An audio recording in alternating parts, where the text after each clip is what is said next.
Oh, I love I did my first thesis in geology on the creation specialty of mathematics. It's extra new who named that traditional creation center. Why got the dualism? It's not in the way of the financial specialty or the center and the red. Blessing, no? It's an invention of the church as a part of the church. Because you know the concept person thinking about should we start? Origin from Augustine. Right. Can we just wait for Avi to come back? We'll do she had a minute. If you told him, see Paul, So guys, I think we should start because there are people waiting on the internet. Bonjour, Adrian. I was worried about you. I haven't seen you in a while. Yeah.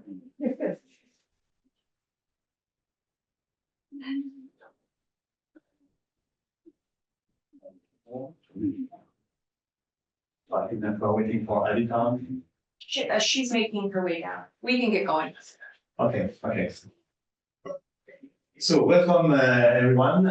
First of all, I want to apologize because we had a kind of misunderstanding about the schedule. And yeah, some people thought that it was be at 9:30 or at 10, but well, anyway, the most important is to start together. And I'm very happy to launch this symposium that I organized with Yunus Tunsel. Well, we must say that in entitling our symposium, "What does Nietzsche owe the French?" we run the risk of mapping the philosopher thought regarding countries and nations, playing France against Germany. Indeed, Nietzsche had a very complicated relationship with his native Germany, and even wanted to flee it, first to Switzerland, then to Italy and France. He also imagined he had Polish origins. Our intention is not to reenact the Fourth Franco-German War, be reassured. Across the street is the Duchess House, and the news is not l'Imagino. We cross it every day pacifically. So our point of view is not at all nationalistic. We don't attribute nationality to thought. However, Nietzsche himself played with these national characterizations, and we need to understand what they symbolize. The signifier France plays an important role, and we will analyze it today. It's a subject that doesn't get much attention because we usually tend to think from the opposite. What France owes to Nietzsche, and yes, it owes him a lot, a great deal, considering the many writers and philosophers who have referred to him. Numerous studies have been published on the French reception of Nietzsche, who has different faces, that of Dionysus, taken up by the writer Henri Gide, and then Georges Bataille, and that of the artist-philosopher, highlighted by Albert Camus. We have also to say that right-wing intellectuals also use Nietzsche to promote the ethics of the Superman and elitism. It's just an anecdote that Sartre recounts how, when he was a student at l'École Normale Supérieure, he used to throw water bombs at his Nietzschean fellow students who felt superior, and he used to he shouted at them, "Thus pissed Zarathustra." But the tremendous Nietzschean moment in French thought came in the 1970s with the rereading of the German philosopher by Gilles Deleuze, followed by Michel Foucault, Jacques Derrida, Sarah Kaufmann, and more recently, Clément Rosset. By the 1990s, Nietzsche had even become a dividing line between French Nietzschean philosophers and anti-Nietzschean, including a group of Kantian and analytics who launched a counter-attack with a pamphlet entitled Pourquoi nous ne sommes pas Nietzscheans? Why are we not Nietzschean? Today, we will reverse the perspective. Instead of asking why the French are Nietzscheans or not, we are going to ask why Nietzsche was French. Or at least we will analyze his knowledge of and taste for French authors. He often quoted them with admiration: Montaigne, Chamfort, Voltaire, Stendhal, Baudelaire. He probably met a contemporary French thinker, Jean-Marie Guyot, who was close to his ideas. There are also those he dislikes, such as Hugo, Sand. Literary and philosophical references are not the only ones. And we must also mention the French composers Nietzsche loved and even adored, such as French-Polish Chopin, Berlioz, and Bizet. The picture would not be complete if we forgot the French landscapes that meant so much to him, especially on the Mediterranean, in Nice, and in the little village of Aise, which served as the poster for our symposium.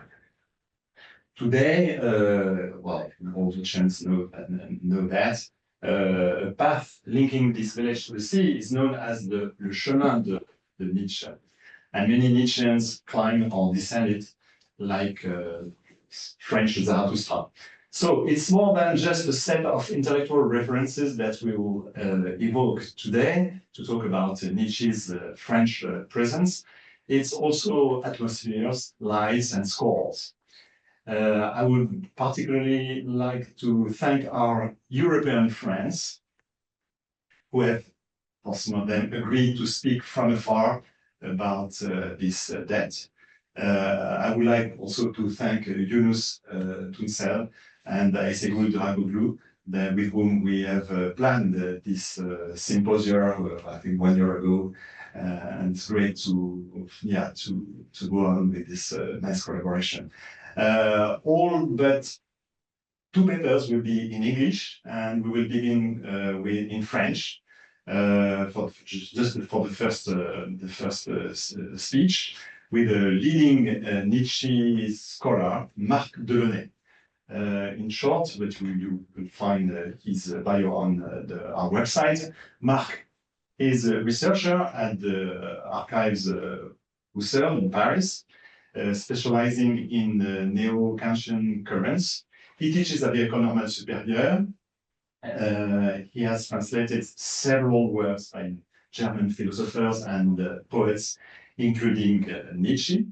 Among his numerous books, he published Nietzsche, Essai d'autocritique, Le Seuil, 1999, Nietzsche, Œuvre philosophique, volume 1, 2, 3, Gallimard, Nietzsche correspondance choisie, and Nietzsche et la race, Le Seuil, 2020. And so this book has been translated by the Chicago Press, University Press in 2023. So, Marc, welcome. Welcome. We will see your text on the screen at the same time you will perform it. Okay, thank you. Je ne sais pas si je dois m'excuser de parler en français, puisqu'il s'agit tout de même de la Maison française de New York, mais je le fais tout de même, tout simplement parce que je serais certainement incapable d'avoir écrit ce que j'ai écrit en anglais et de le dire en anglais autrement que de manière parfaitement caricaturale. Je serais évidemment plus à l'aise en allemand. Et donc, pardon de parler français. Et vous pourrez suivre ce que je vais dire grâce au texte qui va s'afficher. je vais m'efforcer de ne pas broder sur ce texte ou à partir de ce texte, comme j'en ai malheureusement trop l'habitude, et je vais m'efforcer de rester dans le cadre strict de ces 8 pages qui ne vous infligeront donc pas une durée trop importante d'intervention en français. Donc, j'ai intitulé mon texte « Une dette ambiguë » parce que je considère que malgré tous les liens qui ont pu se nouer entre Nietzsche et la France, la nature de ces liens et la nature donc de cette dette reste, à mon sens, problématique. Je vais essayer donc de le montrer. Lorsqu'il reconnaît expressément une dette, Nietzsche ne manque pas de fustiger ce dont il fut un temps redevable. C'est de manière évidente le sort qu'il réserve à Schopenhauer, puisqu'il lui consacre une de ses considérations inactuelles, quand justement il parvient à s'affranchir de sa tutelle initiale. C'est tout aussi flagrant, quoique bien plus équivoque, dans le cas de Wagner, car la 4e des considérations inactuelles fut écrite largement contre son gré et davantage pour céder à un attachement lequel, lui, sera finalement durable. Même si ce lien ne s'est finalement jamais rompu tout à fait, Nietzsche commençait à prendre ses distances avec la personne et l'orientation de ses compositions. Les hommages qu'il rend à nombre d'auteurs français témoignent, à mon sens, de cette même réserve. Lorsqu'il dresse une liste qui est loin d'être exhaustive des auteurs français qu'il apprécie, c'est le cas de l'aphorisme 214 du Voyageur et son ombre, en raison de la proximité qu'il décèle chez eux avec l'esprit antique et tout autant avec l'esprit de la Renaissance, Montaigne, La Rochefoucauld, La Bruyère, Fontenelle, Vauvenargues, Chamfort, c'est moins pour admettre une dette à l'égard de la France que pour affirmer leur appartenance à l'Europe à laquelle il aspire et pour y trouver un contraste à sa critique de Goethe et de Schopenhauer, qui n'offrirait pas la limpidité et l'élégante précision rencontrées chez ces Français. Or, cet éloge est suivi un an après d'une autre liste de Français, à l'aphorisme 192 d'Aurore, intitulée « Souhaiter des ennemis parfaits », où Nietzsche énumère ses adversaires, respectés, mais ennemis tout de même, Pascal, Fénelon, Madame Guyon, Rancé, pour mieux faire l'éloge des esprits français capables de conserver leur surface, qui ne serait pas contraire à la profondeur, bien qu'en l'occurrence, il s'agisse de penseurs qui s'affichent comme d'exemplaires chrétiens. Bien d'autres noms devraient être mentionnés, auxquels Nietzsche prêtera attention.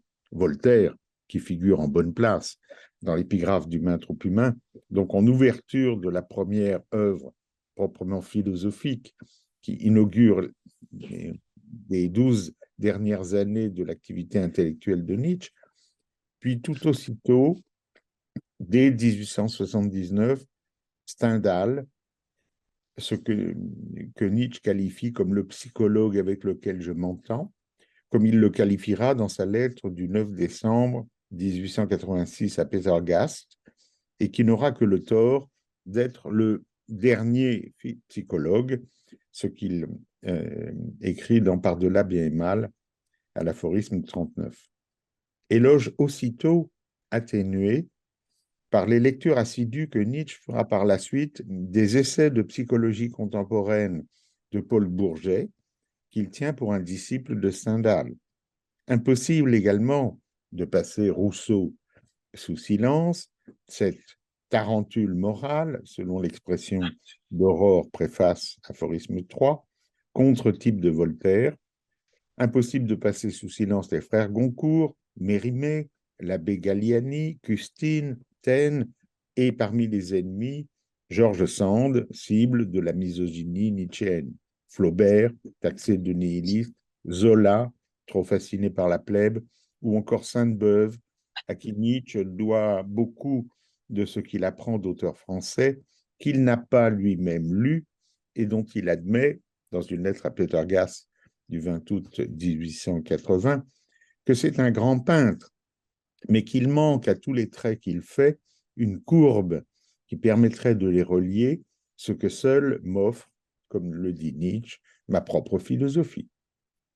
Autant de noms qui forment une constellation où il reste difficile de discerner le tracé exact d'une dette véritable.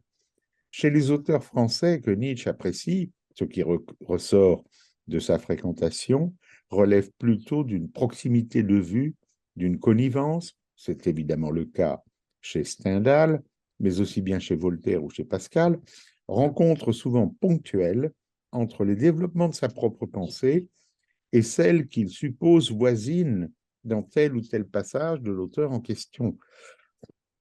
Ce n'est bien entendu pas du christianisme de Pascal que Nietzsche pourrait se réclamer, mais des explorations de tout ce qui révèle la finitude et les limites de la raison humaine. Et quant à l'affinité avec Stendhal, qui semble mieux fondée, puisque Nietzsche perçoit en lui un disciple des idéologues, d'Estude de Tracy, Cabanis, Condillac, qui ont tenu Kant en piètre estime, comme il le dit dans un de ses derniers fragments de décembre 1888, et qui ont établi un lien entre physiologie et psychologie, ils sont d'autre part tenus pour responsables du positivisme ambiant, le fétalisme, comme le dit le jeu de mots du fragment 25-12 du printemps 84, et néanmoins le statut de dernier psychologue laisse clairement entendre que Nietzsche le supplante. Et même s'il voit en Bourget un disciple stendhalien, il est clairement affirmé qu'il est celui qui, de lui-même, s'est le plus approché de moi. Fragment 25-9 de décembre 88. Et non l'inverse. Même Stendhal, donc, reste une rencontre de hasard, même si Nietzsche la qualifie de plus beau hasard de ma vie, dans Nietzsche Homo, pourquoi je suis si sagace, aphorisme 3, paragraphe 3. Un hasard, donc, mais pas une nécessité. La dette s'inverse ici, et Nietzsche indique donc qu'en dépit du plaisir à voir formuler dans une autre langue et donc différemment ses propres motions créatrices, il refuse la position de débiteur. Stendhal reste un très beau hasard. La constellation des auteurs français appréciés ou dénigrés a beau déployer une vaste fresque chatoyant de multiples affinités, elle semble bien loin de constituer une dette globale dont le bilan présenterait un parfait équilibre entre actif et passif. À qui Nietzsche reconnaît-il être véritablement redevable? Le chapitre du crépuscule des idoles, intitulé « Ce que je dois aux anciens », y répond, du moins partiellement, c'est-à-dire, comme dans la plupart des cas chez lui, de manière simplement exotérique. Car comme il le dit d'emblée, mon goût, qui peut passer pour le contraire d'un goût indulgent, est bien éloigné d'accepter tout en bloc, de dire oui à tout. Il n'aime au fond guère dire oui, il aime encore mieux dire non, mais il aime surtout ne rien dire du tout. Cela vaut pour des cultures entières, cela vaut aussi pour des livres. En effet, cette attitude est présentée comme générale, quand bien même elle s'applique ici particulièrement à ce que Nietzsche doit aux anciens, qui d'abord sont des auteurs romains, Sallust et Horace, avec qui sans doute il a très tôt formé son art d'écrire. Quant aux Grecs, la dette reconnue ne concerne ni Platon, ni les philosophes qui gravitent dans sa mouvance, mais l'orgiasme dionysiaque qui va de pair avec la parturition, identifiée à la volonté de devenir, au fait de mettre au monde, mais aussi d'anéantir. Nietzsche, on le remarque aussitôt, ne dit rien des figures qui ont retenu son attention dès le début de ses travaux de philologue. Démocrite, Héraclite, puis à la charnière post-aristotélicienne, Épicure. Nietzsche vante le réalisme des sophistes et de Thucydide, qui font pièce à l'escroquerie pré-chrétienne de Platon, en coupant court à la manière dont l'Allemagne du XIXe siècle a cherché, pendant plus d'un siècle, à se poser en héritière naturelle des Grecs, car dans ses travaux de philologue, Nietzsche s'attache tout particulièrement, outre aux auteurs tragiques, à la rhétorique et à son implicite philosophie du langage, qu'on verra transparaître nettement dans la conception des rapports entre concepts et métaphores, dont l'exposé, ce texte qui est là accompagné de 1873 à 1888, sans qu'il l'ait jamais publié, Vérité et mensonge au sens extramoral, un exemple patent de silence éloquent de son goût. À cette même date, en 1873, Nietzsche lit un mathématicien et physicien dalmate, Boscovitch, dont il tire directement une conception non matérialiste de l'atomistique qui entre directement en phase avec l'atomisme non matérialiste de Démocrite. Cette doctrine est avec les conceptions du physicien Mayer sur la conservation de l'énergie et celle de Wilhelm Roux sur la dynamique interne aux organismes, au principe même du premier pôle intellectuel de Nietzsche, qu'il va enrober d'une double métaphore, la vie comme volonté de puissance.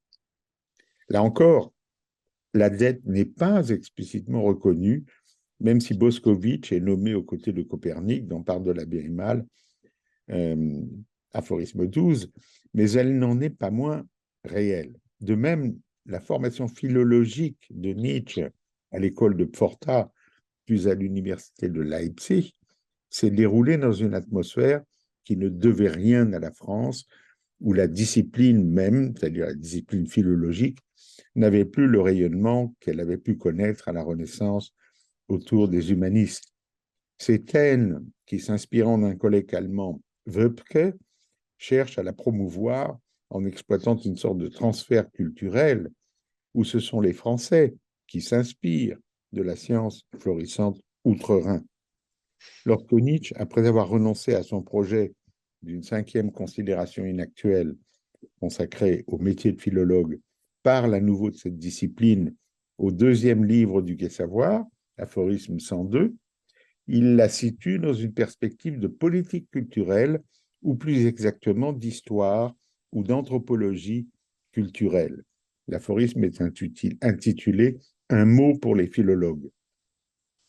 Et il dit ceci: « Affermir sans cesse la croyance qu'il y a des livres si précieux et si souverains que des générations entières de savants se trouvent avoir bien rempli leur destination dès que, grâce à leurs efforts, ces livres sont conservés dans leur intégrité et leur intelligibilité, voilà la raison d'être de la philologie. Elle suppose qu'il ne manque pas de ces rares hommes qui sachent réellement utiliser ces précieux livres. Sans doute s'agit-il de ceux-là qui font et savent faire eux-mêmes pareils livres. Ce que Nietzsche dessine ici échappe à la représentation traditionnelle de la dette comme de la conception ordinaire des influences exercées et subies sans qu'on puisse jamais déterminer précisément en quoi consistent pareilles influences, dès lors qu'on doit admettre que ce qui alors est reçu ne l'est jamais de manière tout à fait passive, ni selon un schéma simplement causal. Pire encore, si les philologues, champions des créances à venir, sont en même temps des esprits libres faisant fi des dettes éventuelles qu'ils pourraient contracter, la notion même de dette s'évanouit purement et simplement.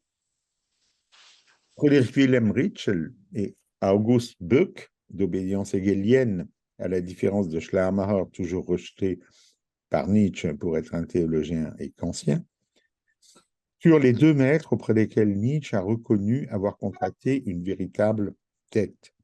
Et c'est d'ailleurs au premier qu'il dut son poste à Bâle, où malgré la proximité quasi frontalière de la France, c'est Jacob Burckhardt qui lui permit l'accès à l'univers de la Renaissance. Il en va de même pour les historiens, en général peu appréciés par lui, tels Ranke, Mommsen, ou à l'exception notable de Niebuhr, néanmoins moins immédiatement dépréciés en raison de leur tempérament plébéien à l'instar de Michelet, tout aussi peu estimé par Nietzsche que Victor Hugo. Par ailleurs, Nietzsche semble ignorer complètement, à l'exception de Taine, les philosophes français du XIXe siècle, Ravesson, Lachelier, Lagneau, Cournot, alors qu'il possède dans sa bibliothèque le livre d'Eugène de Roberti, L'ancienne et la nouvelle philosophie, paru l'année précédente. Lorsqu'il évoque Jean-Marie Guyot, dont François Nudelman a cité le nom, lorsqu'il évoque donc Jean-Marie Guyot, l'auteur de l'Irreligion de l'avenir, paru en 1887, en mentionnant également Alfred Fouillé dans un bref fragment posthume, c'est pour les rejeter. Mieux, encore dans l'exemplaire du livre de Guyot qu'il possédait, Nietzsche a noté que, voulant démontrer que tous les instincts moraux ont leur origine dans la vie, Guyot a démontré le contraire, à savoir que tous les instincts fondamentaux sont immoraux. La procréation n'est pas le symptôme de l'altruisme, mais elle surgit chez un organisme submergé par ses proies, qui n'a plus assez de puissance pour se les intégrer. Il en use donc à sa guise, sans se sentir obligé de l'indiquer. L'attitude quelque peu hautaine dont Nietzsche fait preuve en vantant les mérites ésotériques de la philologie révèle à quel point lui-même serait peu enclin à reconnaître une dette, puisque ce dont s'acquitte véritablement le travail du philologue ne s'adresse qu'à des esprits suffisamment créateurs pour n'avoir nul besoin de reconnaître chez autrui un quelconque créancier. On pense inévitablement à la scène du Don Juan de Molière, qui oppose le protagoniste éponyme à Monsieur Dimanche, venu réclamer ce qu'on lui paye son dû.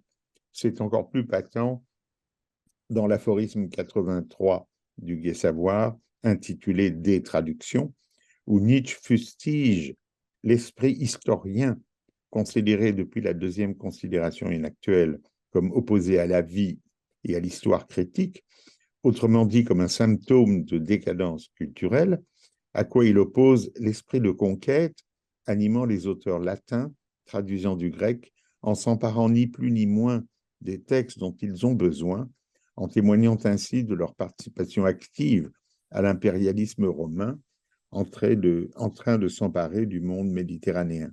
Il semble nous demander, avions-nous tort de renouveler l'ancien pour nous y reconnaître nous-mêmes, d'insuffler une âme à ce corps sans vie? Ils ignoraient la jouissance de l'esprit historien.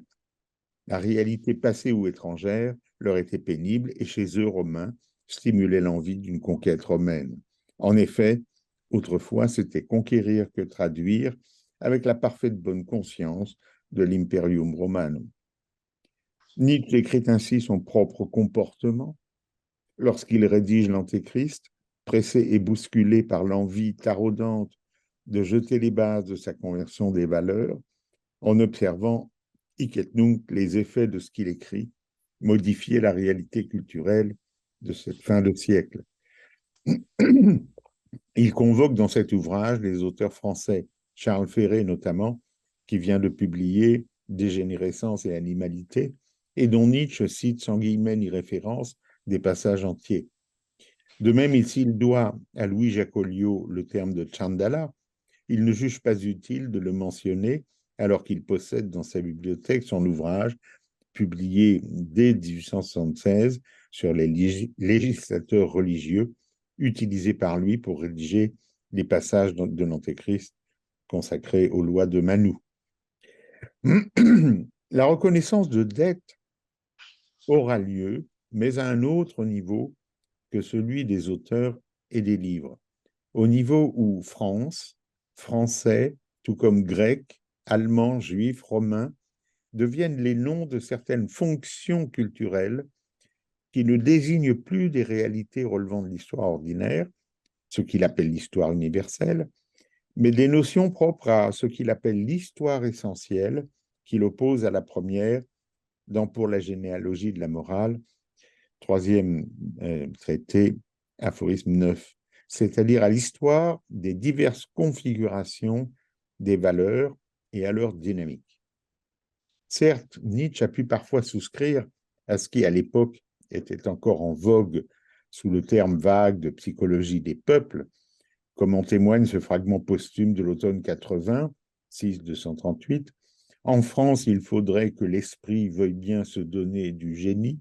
En Allemagne, ce devrait être l'inverse. Ou cet autre aphorisme du Gai Savoir, 82, où les Grecs sont déclarés manquer d'esprit, l'apanage reconnu des Français. Mais ce genre de formule peut séduire par son aspect lapidaire ou par son usage d'illusoire subtilité. Elle n'en relève pas moins des stéréotypes aussitôt démentis par la connaissance plus instruite des cultures convoquées. Du point de vue de cette gigantomachie des génies qui s'amorce par le biais du panorama des nations européennes, Nietzsche installe une dynamique qui repose sur une sorte de disparité, qui n'est pas d'emblée conflictuelle, entre deux sortes de génies, celui qui engendre et celui qui enfante. C'est dans Par-delà bien et mal, aphorisme 206. Cet aphorisme apparaît dans le contexte où Nietzsche expose ce qu'il entend par philosophe et qu'il oppose à l'homme de science moyen, dont l'ambition le préserve d'être emporté par de vraies passions, alors que les génies imposent de nouvelles valeurs qui heurtent, bouleversent et détruisent. Et cet aphorisme se retrouve 2 chapitres plus tard, repris et développé dans la perspective plus générale d'une réflexion sur l'Europe. Dans Le Voyageur et son ombre, aphorisme 215, Nietzsche avait déjà défini ce qu'il entendait par ce mot. Il désigne des peuples ou des parties des peuples qui ont en commun un passé grec et romain, juif et chrétien. Or, au chapitre 8 de Par-delà bien et mal, les deux indications, celle de l'aphorisme 206 et celle de l'aphorisme 215 du Voyageur et son ombre, se retrouvent constituer l'aphorisme 248. Il est, je le lis, il est deux sortes de génies. L'un engendre et veut engendrer avant tout, l'autre aime à se laisser féconder et enfante. De même, parmi les peuples doués de génie, il en est à qui est dévolue la destinée féminine de la gestation et la tâche secrète de façonner, de mûrir, d'accomplir. Les Grecs, par exemple, furent un de ces peuples, et aussi les Français. Et d'autres qui doivent féconder et devenir le principe d'un nouvel ordre de la vie. Ainsi les Juifs, les Romains, et je le demande en toute modestie, les Allemands, peuples que tourmentent et ravissent des fièvres inconnues, irrésistiblement chassés d'eux-mêmes, amoureux et avides des races étrangères, de celles qui se laissent féconder, en même temps que dominateurs, comme tout ce qui se sait plein de force mâle et donc béni de Dieu. Ces deux sortes de génies se cherchent comme l'homme et la femme, mais ils se méprennent aussi l'un sur l'autre, comme l'homme et la femme. On le voit, Nietzsche inverse la stéréotypie habituelle qui associe passivité et féminité au profit d'une relation plus complexe entre les deux modalités du génie, sans présupposer ni établir de hiérarchie entre les deux formes de création. Mais il ne précise pas la nature des dettes réciproques entre les incarnations culturelles et nationales de ces deux formes, pas plus qu'il n'informe sur les raisons de cette dualité, sauf à y déceler une résonance de l'image héraclitéenne du fleuve. Ce qui importe n'est pas que son courant le rende à chaque fois changeant, mais que son flux et l'intensité de ce dernier dépendent bien de la pression exercée par ses rives. L'image renvoie ainsi à une interdépendance inévitable qui décourage d'emblée toute quête d'authenticité de la source. Ainsi, la question de la dette véritable à l'égard de la France, que Nietzsche finit par reconnaître au cœur même de sa pensée, débouche sur la relation qu'il esquisse entre génie qui féconde, l'allemand qu'il est, et la France chargée ainsi d'accomplir et de mettre au monde cette génialité. Je vous remercie.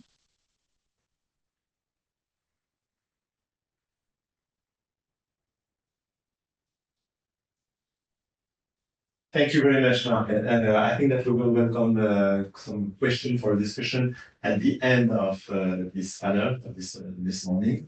So now we would like to welcome Stéphane Focari, and we are very lucky because he's in person today in New York. Stéphane is doctor of philosophy, professor at INSEP, and lecturer at the Sorbonne. He's the author of Nietzsche et le Nouvel An, published by Belles Lettres in 2017. His work focuses on the question of existence in Nietzsche, to which he dedicates his dissertation, and he's currently preparing the publication of several books on Nietzsche devoted to tragedy, the theory of knowledge, and the question of the colors of existence, as well as a history of the philosophical concept of existence from the Greeks to Foucault. So, Stéphane. Oui.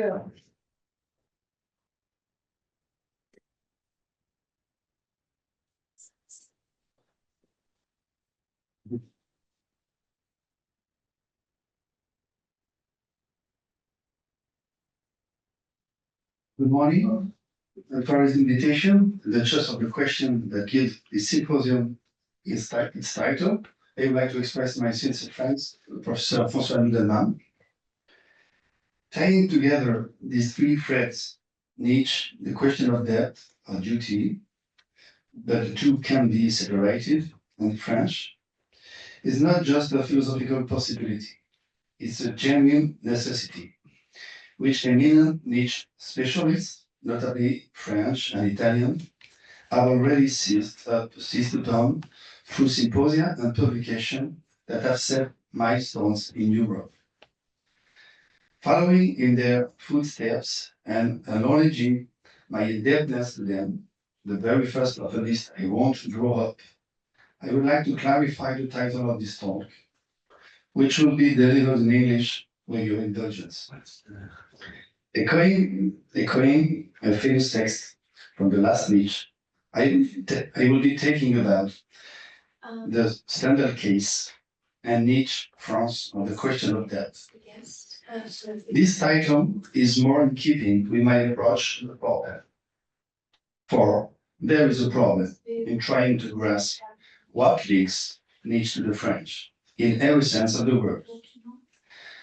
I shall confine myself mostly to the French who lived before Nietzsche and to his contemporaries, saying little or nothing about all those who enabled him to be born posthumously, as he constantly prophesied, notably in Nietzsche Owe. I'm thinking, as you are, of Bataille, Deleuze, Foucault, Derrida, and closer to home are Granier, Kaufmann, who was my teacher, and even Freud, who was my teacher too, will get access to his thoughts, as he has done for so many others before them. But since it is death that we are talking about, I would like to take the liberty of making a second and final borrowing, which is not purely formal, from one of those very famous and refined French readers of Nietzsche, and so many other philosophers and writers I have just mentioned, who died just 20 years ago, and who often worked on this side of the Atlantic.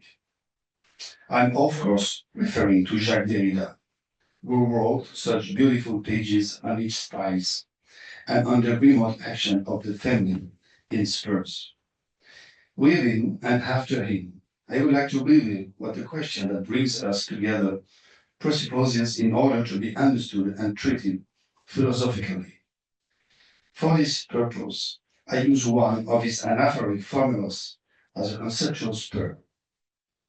I suppose that I know, and that you know, that Nietzsche has a special relationship with certain classic and contemporary French authors, read either in the original language with the help of a dictionary, or especially in German, like Montaigne, Pascal, Molière, Racine, Chamfort, La Rochefoucauld, Vauvenargues, Fontenelle, Voltaire, but also Flaubert, Stendhal, Renan, the Congo brothers, Georges Sand, Victor Hugo, Charles Baudelaire, Hippolyte, Jean Baudou, and Paul Bourget. I suppose that I know, and that you know, what debtor and creditor mean in our common language, and that we do indeed have a common language, which actually includes more than one. The German of Nietzsche, the French of these authors, and of some of us, and the English in which we are exchanging here. I suppose that I know, and that you know, what French and to be French mean in general, and what the term denotes in particular in Nietzsche writings. The form of these questions, I suppose that I know and that you know that, is the one chosen by Jacques Derrida in Given Time, a text from a seminar given in 1978-1979 at the École Normale Supérieure in Paris and reprinted in 1991. I didn't choose it at random. The text deals with the gift and its conditions. Like Derrida, I believe it is useful and even essential to question what he himself calls the pre-comprehension, credit of faith, of what we mean not by gift, but here by debt. In Given Time, counterfeit money, Derrida reminds us that a gift can never announce itself, nor a non-gift itself as such. As soon as it is caught up in the circular game of economic exchange and debt, it immediately calls for a counter-gift, as most clearly demonstrated in his essay, The Gift. The gift seems to cancel itself out in the symbolic equivalence that has always reduced it to the object of a calculation, a ruse that pretends to give generously, but not without expecting some reward in return. This is why a gift, if there is such a gift, a thing, can never be made present. To give is such a thing were possible, we would have to renounce the present. If a gift cannot be made in the present, nor present itself as such, what about debt? And debt, as Nietzsche, is not only capable of it, but concerned about it, since this question occupies a prominent place in his philosophical production. Often, on almost every page of every book, he says and repeats his kinship and his distancing, his influences and his rejections. What debt has in common with the gift is a form of complication in its original relationship to time and in the way it is expressed. It is also measured first and foremost, but by its asymmetrical, immeasurable, and indelible nature. Once recognized and even settled, it's doubtful that a debt can be erased once and for all. Its having been never completely disappeared once or not. In this respect, questioning the meaning of debt cannot be not without first examining the feeling procured by the fact of being in debt. This feeling is a moral one. From the genealogical point of view adopted by Nietzsche, debt is the pathogenic internalization of an insolvency that is neither accidental nor contingent, but constitutive of the process by which it comes into being. It obeys the unhealthy logic of the temptation to revenge, resentment, and a guilty conscience. In German, debt and fault are expressed by a single word, Schuld. Nietzsche reminds us of this in the fourth paragraph of the second essay on the genealogy of morals. The concept of Schuld, the fundamental concept of morality, goes back to the material concept of Schulden. Debt means fault on the part of both the debtor if he fails to pay it, and the creditor if he demands it and fails to cancel it. The debt must be acknowledged and repaid. It is the subject of a tacit or explicit contract, oral or written, which commits and obliges each of the two parts to acknowledge and fix it. It obliges and alienates an individual to a third party. A contract means Yetalation, Vergeltung, compensation, and reparation. This can include a part of one's body, one's wife, one's freedom, and even one's life. Think of Shylock in Shakespeare's Merchant of Venice. Here, it's not just the debt owed that has to be paid. It's the fault of not honoring it and the breach of contract born out of ill will or bad faith that are punished. The most ordinary morality subjects borrowers, debtors, and payers of a debt to a certain credit requirement by which they make themselves worthy of faith, as Nietzsche indicates in the posthumous fragment dated fall 1881, fragment 1173. Just as lying and crime break, in a sense that is not primarily moral, the social bond that binds men together through their interdependence, the criminal is a verbrever. The non-payment of a debt discredits the guilty part and exposes him to a punishment with a long social and legal history and multiplicity of meanings Nietzsche has built himself. All Indo-European languages established a link between debt, in the sense of owing something received or borrowed, and obligation. This is the case in German with the verb sollen, which designates both duty in the moral sense and the accounting sense. Ein soll haben means having a debit, a liability, and therefore a debt. Similarly in English, the verb to owe with the preterite ought means both to be in debt and to have an obligation to someone. To owe someone something is to be morally dependent on them. The most extreme and radical form of this debt obligation is found in the intention of sin, from which it is by definition impossible to escape, insofar it is original and affects all men who are by nature born in debt. In this theological scheme, as posthumous fragment 1.5 from 1885 reminds us, it is impossible to pay one's debts. In a text written slightly after the publication of On the Genealogy of Morals, posthumous fragment 11, 205.8 from 255, from the winter of 1888, Nietzsche identifies the desire to be paid as one of the most captious forms of human degradation. Man undergoes a decisive psychic mutation comparable to the change of environment of marine animals that have become terrestrial, when the debt to be recognized and assumed concerns his own existence, as is the case in Jewish and even more Christian monotheism. The historical function of Christianity corresponds to a process of increasing the sense of death, making it infinite, and impossible to honor. How can we make amends for the fault of existing, and being born guilty and at fault, following in Adam's footsteps?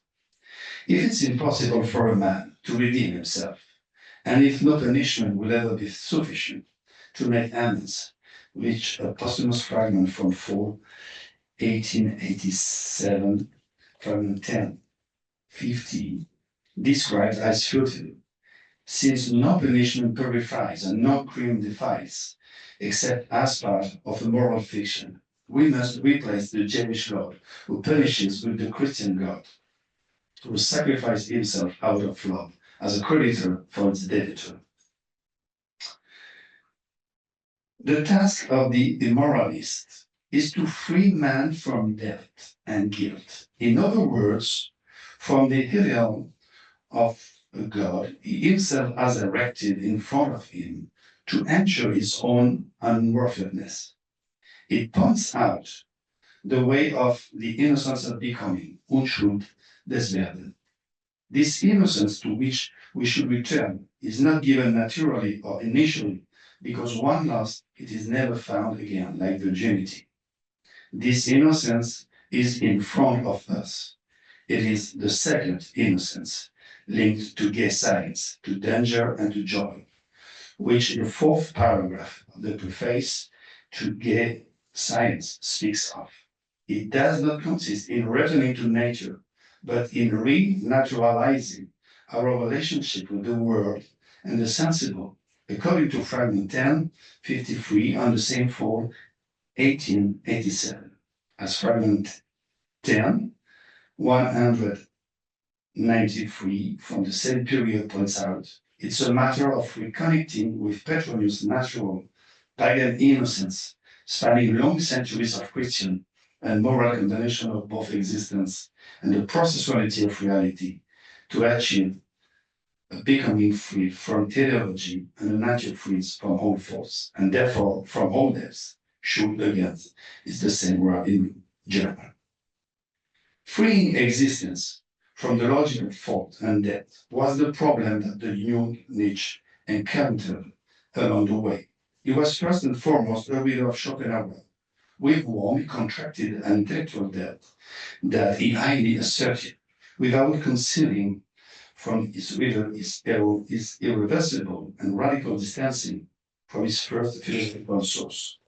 This problem predates Socrates and Plato, since it goes back to Anaximander. Paragraph 4 of Philosophy in the Tragic Age of the Greeks reminds us that Anaximander already conceived of existence as the explication of a fault. Nietzsche retained the question of the value, or rather non-value, of existence from Schopenhauer, whose name can be seen in the reference to this pre-Socratic philosopher.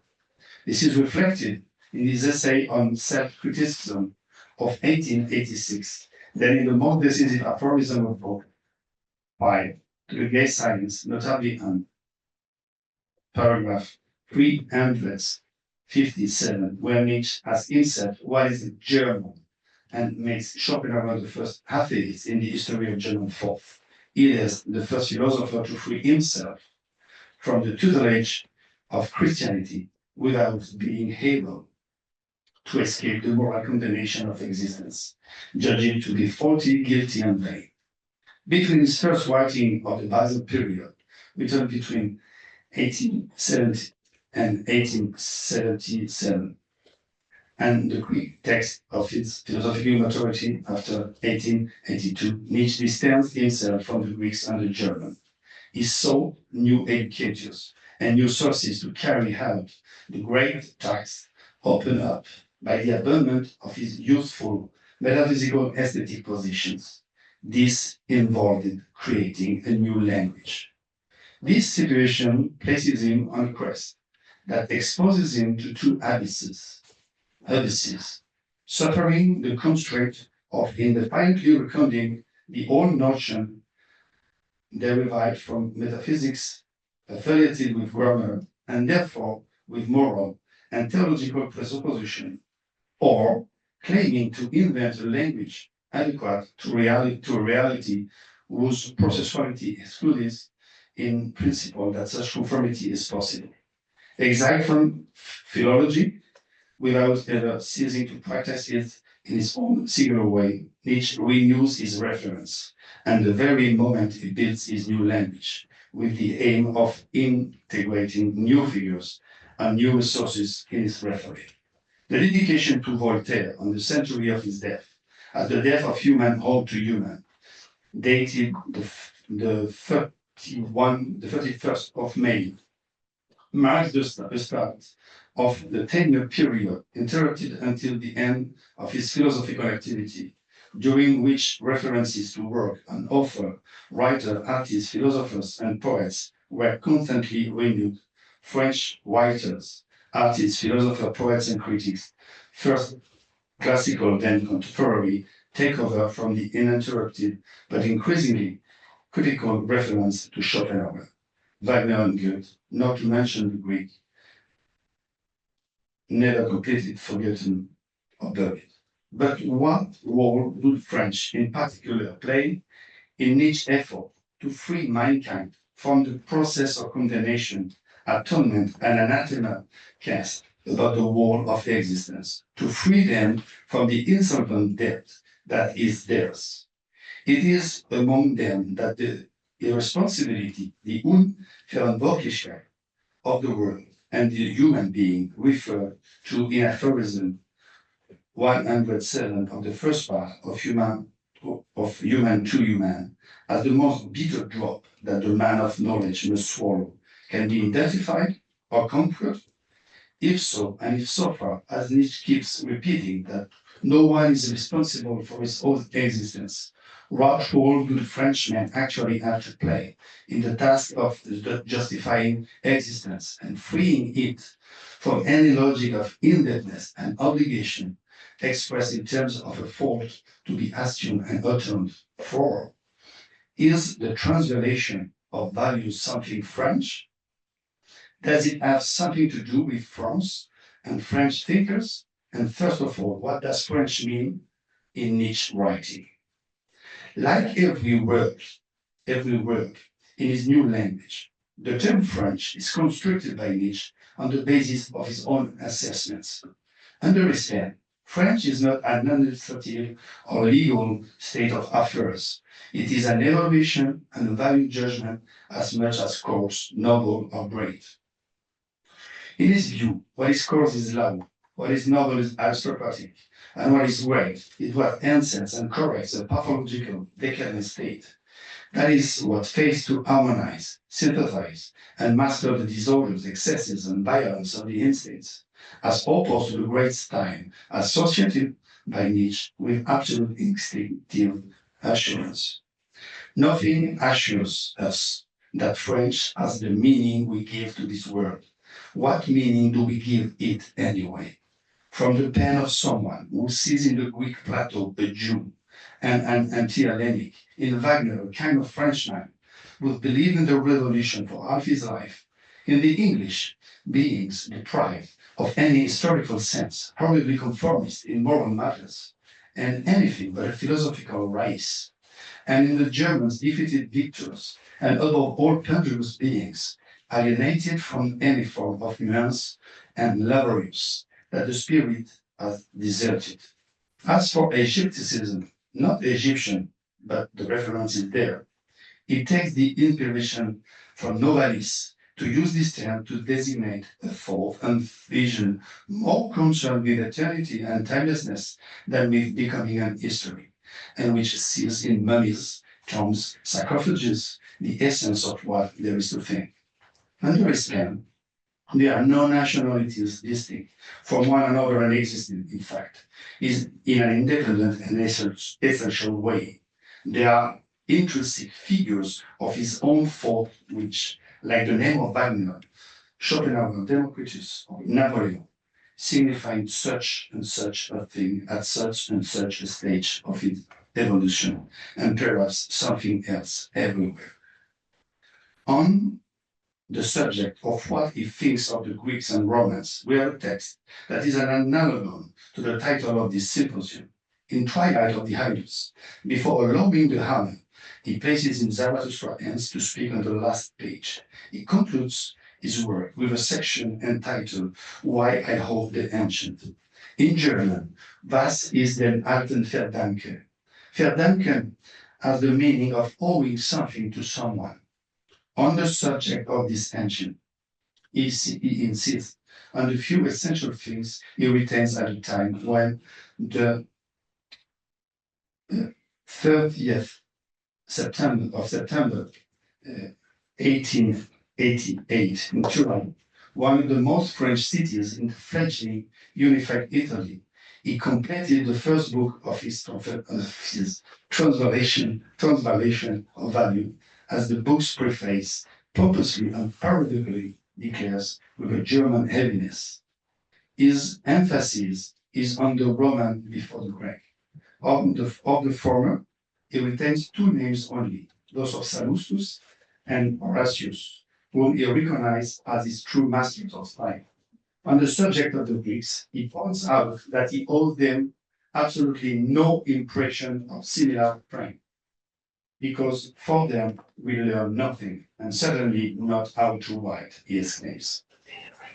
We should also take a closer look at what he has to say about Americans. Yes, he talks about them, Indians and Chinese, among whom he includes Kant, the great Chinese of Königsberg. For Nietzsche, chinoiserie has a variety of connotation. It refers to excessive, even gratuitous complication, but also to the modesty of demands, especially intellectual ones. In this sense, Chinese is opposed not to Japanese, Korean, or even European, but to free spirit. It's clear that in Nietzsche's quest to become an immoralist and a free spirit, distancing himself from any normally and selfishly national spirit is both a condition and an indisputable fact of his thinking, that of a philosopher who has himself become a nomadic, stateless writer. In Posthumous 25:6 from late 1888, he writes, I know of nothing more profoundly contrary to the sublime meaning of my task than this abominable exasperation of the sickly egoism of people and races. What French means to Nietzsche, in other words, raises a number of questions about the unity of such an appellation, about the ability of certain thinkers to prove themselves worthy representative of it, and about their relevance to the thought and its text. Nietzsche even goes so far as to consider Stendhal as a German. What can be said, however, is that French is indeed opposed to German, in a bipolarity never denied, just as states and wit are opposed to heaviness and obedience. In Twilight of the Highlands, Nietzsche devoted an entire section to what escapes and what abandons the German. The text is clear as it is ferocious. The Germans, they used to be called the people of thinker, and now do they think anymore? Are the German philosophers? Are the German poets? Are there any good German books? To find all this, Nietzsche turns to France. He sees there not just a constellation of spirits and a spiritual place, but the means to turn the page on all that is metaphysical and heavy, Christian and guilty, German and spiritless, Wagnerian and hysterical, Schopenhauerian, therefore pessimistic to the point of denying the value of existence. Even if Schopenhauer is the last German who comes into the picture, the last who is a European event like Goethe, Hegel, Heinrich Heine, and not simply a local national event. It is among the French that he seems to find the operators to carry out the preparatory task for his undertaking of the integral affirmation of all aspects of existence and the constitution of a new justice, which can only come about by overcoming the present state of the human. To do this, it needs philosophers who are at once genealogists, stylists, and psychologists, and France is full of them. From the long list, it draws up again in Twilight of the Highlands, the end of which can be read as what I owe and above all, what I don't owe, this or that Frenchman. The list is too long to be quoted in full, but it is edifying. We can single out one name that he mentions only once, but which is often present in his correspondence and published writing, as well as in posthumous fragments right up to the very end of his activity, as the very beginning of 1889, that of Henri Bell, as he sometimes calls him, our Stendhal. If there is, in our opinion, a Stendhal case, it's because of the paradoxical nature of this reference. Like the reference to Wagner and so many others, it gradually becomes a cipher in its thought and a key conceptual figure concentrating the silly tensions within himself. This is what justifies the use of the word case here, which is understood in the medical sense. The word fall also denotes in German a case or file in the legal or even political sense. We are thinking of the Wagner case, but also something exemplary that can serve as a reference for any reasoning or task. The figure of Stendhal is present from the very beginning of the 80s. His name appears just under 100 times in his writings. In The Gay Science, first published in 1882, Nietzsche writes in aphorism 94, Stendhal is the man who, of all the French of this century, has perhaps had the richest eyes and ears for thought. Did he ultimately have too much of a German or an Englishmanism in him to still be bearable in the eyes of Parisians? Nietzsche paints a portrait of a cosmopolitan rather than a Frenchman in the strange stance. This is echoed in the many ways decisive that Beyond Good and Evil, published 4 years later in 1886. It is in this book that Stendhal finds himself ranked among those Europeans of the future, whose paragraph 256 emphasizes that it is only in their superficial aspects or in their hours of greatest wetness, for example with age, that they belong to the homelands. They only rested from themselves by becoming patriots. When he is resting on his laurels by falling into a patriot sleep, this profound man, our Stendhal, I sometimes call him in this correspondence, is above all a great psychologist. He has a free spirit. Nietzsche even writes at the end of H.L.O. that before him there was no psychology at all. In paragraph 36, on the first part of Human unto Human, however, he was careful to acknowledge his long-standing debt to the French masters of psychological study. This dual trend, of a psychologist and a free spirit as a psychologist, is essential to understand the standard that Nietzsche creates from himself, without drawing him from his own font. Through him and like him, it turns ordinary psychology against itself, while considering himself a born diviner of souls in aphorism 269 of the same work.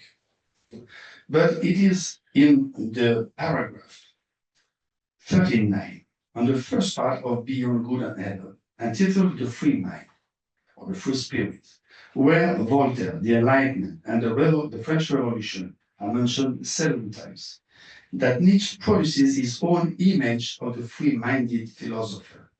Neither happiness nor the virtue it procures are argument, calmly argumented, in favor of a philosophy, he reminds us. Nor is the reverse true. Making people unhappy or bad proves nothing against the philosophy. Nietzsche hypothesized that existence, because of its problematic character and weak constitution, underlined in countless passages of his work, could not be fully known without perishing those who attempt it. It is here that he evokes his famous and recurring image of the dose of truth a mind is capable of bearing, and the degree to which such truth would necessarily have to be diluted. From this, he deduces that hardness and tuning are more favorable conditions for the birth of the free spirit, the independent and strong philosopher, than the otherwise appreciable, amiable mood and detachment of the man of science. He adds that the philosopher, the use of quotation marks indicates a distancing, is recognized neither by the fact of writing books, Socrates comes to mind, nor by the fact of including his own philosophy in them. Traditional philosopher, since Plato at least, come to mind. But to complete his image of the free-minded philosopher, Nietzsche refers to a writer, a French writer. This writer is Stendhal. His choice was no accident. But what does he retain from Stendhal in paragraph 39 of Beyond Good and Evil? Nietzsche quotes Stendhal in French as he regularly does, not directly, but from Paul Bourget's the construction of those of these texts. It is the later that Nietzsche quotes from his essay de psychologie contemporaine, skillfully adding the commas that announce subordinate proposition in German. Stendhal doesn't write exactly what Bourget leads him, and Nietzsche takes it. But at least one text comes close in terms of characterizing the philosopher. His letter to Gian Pietro Vieusseux. The final trait Nietzsche uses to describe the good philosopher is presented by him as contrary to German taste. It is associated with three qualities: dryness, clarity, and a lack of illusions. More than just a jab at the German, it is another element that cannot fail to strike. The thinker capable of physical discovery is associated with a banker who has made his fortune, a man who does not into debt but lends a creditor. This image of a wealthy banker is that one of a being who has no debt likely to reduce his lifestyle, not to place it under the sign of need, lack, or dependence, like the dog with the hanging tongue that Nietzsche speaks. In Thus spoke Zarathustra. I'm noting that I have many other things to tell you, but I don't want to use too many time because many other people have to talk. I just wanted to say that in this book, in Beyond Good and Heaven, Stendhal is a figure of a thinker that gives to Nietzsche the possibility of a resemblance. And there is a beautiful text in Bourget, set out in Essai de psychologie contemporaine, where he says, when Nietzsche takes this, he formulated this profound truth that from confrère to confrère, praise is a certificate of ressemblance. Here, ressemblance means no similarity, but kinship. To resemble one another is already to be allies. As such, we understand that France and the French, led by Stendhal, but following a long line of classical and contemporary authors that stretches from Montaigne to Bizet, each has a specific interest in Nietzsche. This interest was to provide him the educators who, from Democritus to Schopenhauer, one having served as a mask for the other in his very first philosophical notes of 1868, were likely to enable him to become what he is, not a man, still less a German, but dynamite and ultimately all the name in history. Nietzsche inherits nothing from the French, he creates, or if you prefer, reconfigures them. Like Stendhal, he reminds us that we must enter in life as if in a duel. Nietzsche did not shirk this duel with French civilization, and he has bequeathed it to us as a debt that leads us to think and live beyond all affiliations. Thank you.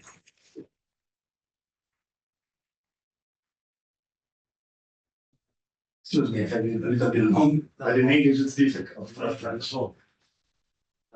Thank you so much, Stéphane. And as I said, we will ask questions at the end of these sessions. And I'm sure that there are many questions after these wonderful talks.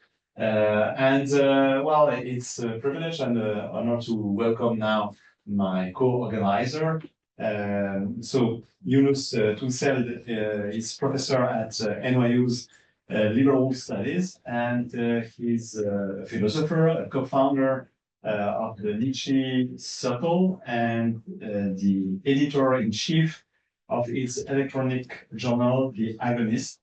He's the author of Towards a Genealogy of Spectacle at Icorner Press in 2011, Wagon in Nietzsche, Marquette University Press 2013, Emotion in Sport, Routledge 2019, and it's probably some common topic with Stéphane, and Nietzsche on human emotions, 2021, and the editor of Nietzsche and Transhumanism at Cambridge Scholar Publishing in 2017.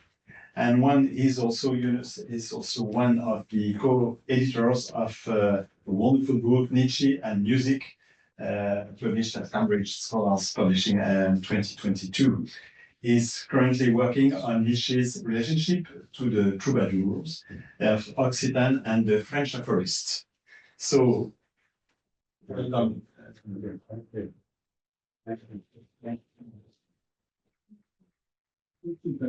I don't know if I need this. Can you hear me if I talk without? Okay, all right. Well, I would like to thank Francois. Yeah, but perhaps you need to look first in the mic for the. Mic, I see. Okay. For the I remote okay. audience. All right. Okay. Should be speaking Yeah. in the mic. Or... Yes. Yeah. Okay. All right. Then I have Thank to be. I cannot play around. Okay. Okay. All right. Well, yeah, I'd like to thank Francois Portier and La Maison Française for organizing this event. Also the previous speakers, all the panelists, and the participants. As you've heard, those who were here from the beginning, those speakers showed us that the being indebted is very complicated. What we are indebted, how we are indebted. So the debt is a very complicated thing. So just before I start with my talk, let me say that first, Nietzsche is not indebted only to the French. That's clear. We know that he was a Greek philologist and he's indebted to first and foremost ancient Greeks and Romans. Of course, the French, the Italians, not to mention, of course, a lot of German writers and poets. He attacks them, but that doesn't mean that he is indebted. So yeah, it's on the other hand, he does elevate people, writers, but then he also attacks them. So again, that means he's still indebted to them. So then the other thing, yes, he is picky, choosy when he expresses his gratitude or his indebtedness. He chooses Stendhal, but yet he is obsessed with Pascal, but he attacks Pascal all the time because of his excessive Christianity, which we already know. So basically, when he attacks, he's also or chooses, he is also somewhat consistent. He attacks those well, pious, let's say, let's put it mildly, like Pascal, the egalitarians like Rousseau, then the French revolutionaries, as you'll see in my talk with Chamfort, or those who supported the French Revolution. So yeah, he's very critical of them. But yeah, all of that shows that the thing what we are indebted to is a very complicated affair. And that's also the case with Nietzsche. Also, often he doesn't acknowledge people to whom he is indebted. That's another thing. He's clearly influenced by many people, many ideas, but he doesn't often credit them. So that is another complication. I don't know. Just I'll give you one example, but there are many. Those who are Nietzsche readers will know, even the first book, The Birth of Tragedy, the Heinrich Apollonian, these two terms appear together in previous German literature, Beethoven and Wagner. But does he mention them? No. Did he? Well, look, the Vladimir plagiarism and referencing and all that, it was not a big thing in the 19th century.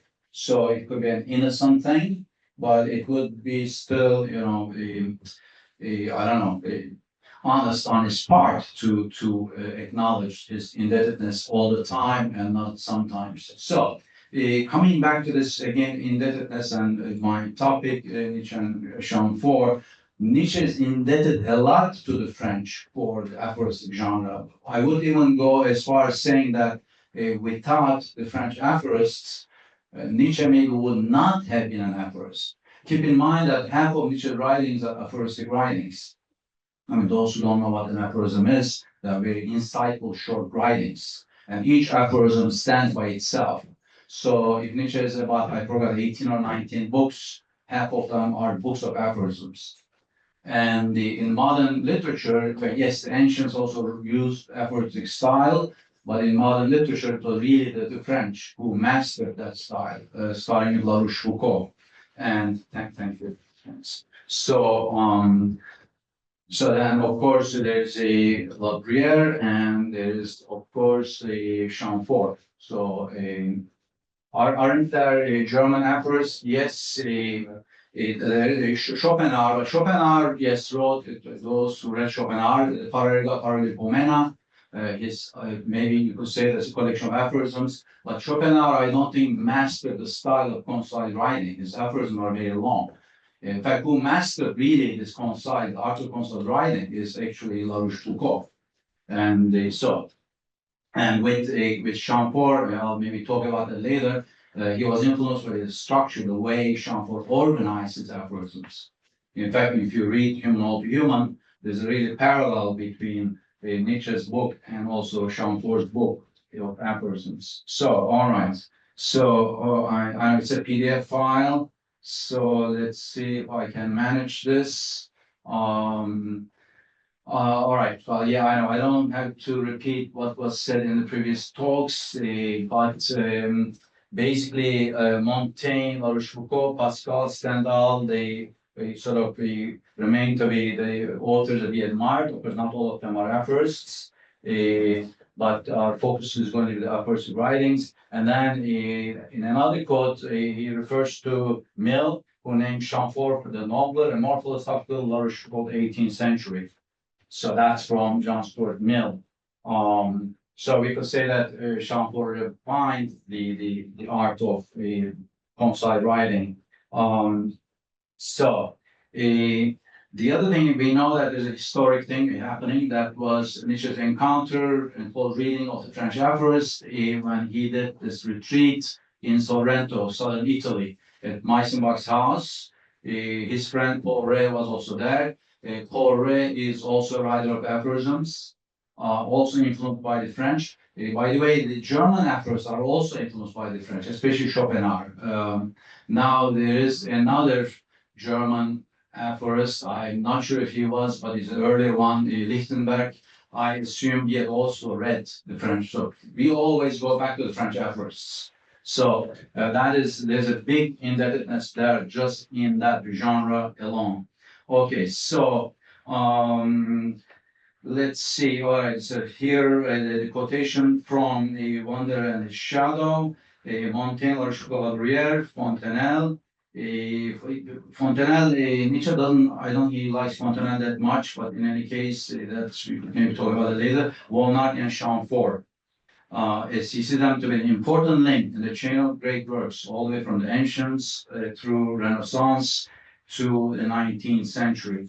So I want to focus on two things. One is epigenesis, the character formation, and as you'll see later, the conflict between nobility by blood and nobility of character. So a nobility by blood, you could expand it to be, I don't know, a nobility by birth, if you want to say today, that blood thing is no longer valid, but in any case, nobility by birth and also the nobility of character, which is going to be, I think, an eternal problem for humanity. Even you go to ancient Greece or China, there are discussions of this. Even Confucius makes a point that you don't have to be a born aristocrat to be a gentleman, junzi, so which means anyone can be actually of a noble or character. So it is an eternal dilemma for us, and that dilemma is with Nietzsche and the way Nietzsche looks at Chamfort. So that's going to be one thing, and then I'll hopefully, if I have time, I will talk about style. So there's one famous aphorism that the Gay Science 95, it's all on Chamfort. So I know I have it here, but I don't have to read. Maybe I will paraphrase it. It is, as I said, 95. All right. That a man who understood man and the crowd as well as Chamfort, nevertheless joined the crowd and did not stay aside in philosophical renunciation and resistance, I can explain to myself only in this way. Let me see if I have it here. Maybe not. I think I took it out, but I have it here. All right. He had one instinct that was even stronger than his wisdom and had never been satisfied, hatred of all nobility by blood. perhaps it was the old hatred felt by his mother. Now that's a wrong translation, by the way. You have to go to the German. Kaufmann, by this from Kaufmann, excellent translator, but he translates so much. I believe this is wrong. Basically, it should be the old hatred of his mother. That is the hatred that he felt for his mother. The translation is a little bit misguided. So, all right, perhaps it was the hatred that he felt for his mother that was only too easy to explain and had been sanctified by him through his love for her. An instinct of revenge that went back to his boyhood and waited for the hour to revenge his mother. That's an interesting epigenetical analysis. Okay, those who read Chamfort's life, there's a biography. Basically, Chamfort was born out of wedlock to an aristocratic mother. But the mother left this baby boy with some, I forgot, some merchants or grocery store owners, couple. They raised them. Then he ended up going to Paris to study. So basically, he's a noble by blood on the mother's side, and he was aware of this. And then he later on, when the French Revolution struck, he joined the revolutionaries, according to Nietzsche, out of hatred of aristocrats, of nobility. That's the way he joined the crowd, right? But yet he's half aristocrat, or he's more than half, I don't know. So, and now life and his genius, and no doubt, most of all, the paternal blood in his veins, had seduced him to join the ranks of this nobility as an equal for many, many years. Eventually, however, he could no longer endure the sight of himself, the sight of the old type under the old regime. He became repentant with a violent passion, and this led him to put on the clothes of the mob as his kind of hair shirt. He had a bad conscience because he had not taken revenge. For those who know bad conscience, well, it's going to be a big notion in later writings in the genealogy. Bad conscience actually doesn't mean really bad conscience. It means repression of desire. So basically, what he's trying to say is that he repressed this need to take revenge, but he couldn't do it in its due time. And then now was the time to join the mob, meaning the French Revolution, to take revenge against nobility. So, but I'm not going to read further. The quotation, there are two more paragraphs. Just maybe the first sentence here from the second paragraph. Chamfort remained just a little more of a philosopher. The revolution would have missed out on his tragic wit and his sharpest sting. Anyway, so that is basically, that's what Nietzsche is trying to say. The question is here, Nietzsche is missing out on some of the nuances. Well, the question is, how much did he know about the French Revolution? Number one. Number two, there are so many camps in the French Revolution, but there are the zealots, the Jacobins and all that, the fanatics, but there are also the moderates. So how much Nietzsche knew? For one thing, would Nietzsche remain a monarchist during the French Revolution? I doubt it. Would he probably, he will not have joined the mob. He didn't. He detested the mob, masses. Anything that has to do with masses, he detested. So he would have probably been a moderate, like Chamfort. The thing is, what he's missing is Chamfort actually was a moderate, and that is why he was towards the end of his life, he was captured, put in prison, and then I believe then the house arrest. That's where he tried to kill himself, but he couldn't. He failed to kill himself, but because of the wound that he inflicted on himself, that's how he died months later. In fact, Chamfort, like Mirabeau, they were in a minority. The moderates wanted a slow, incremental transformation.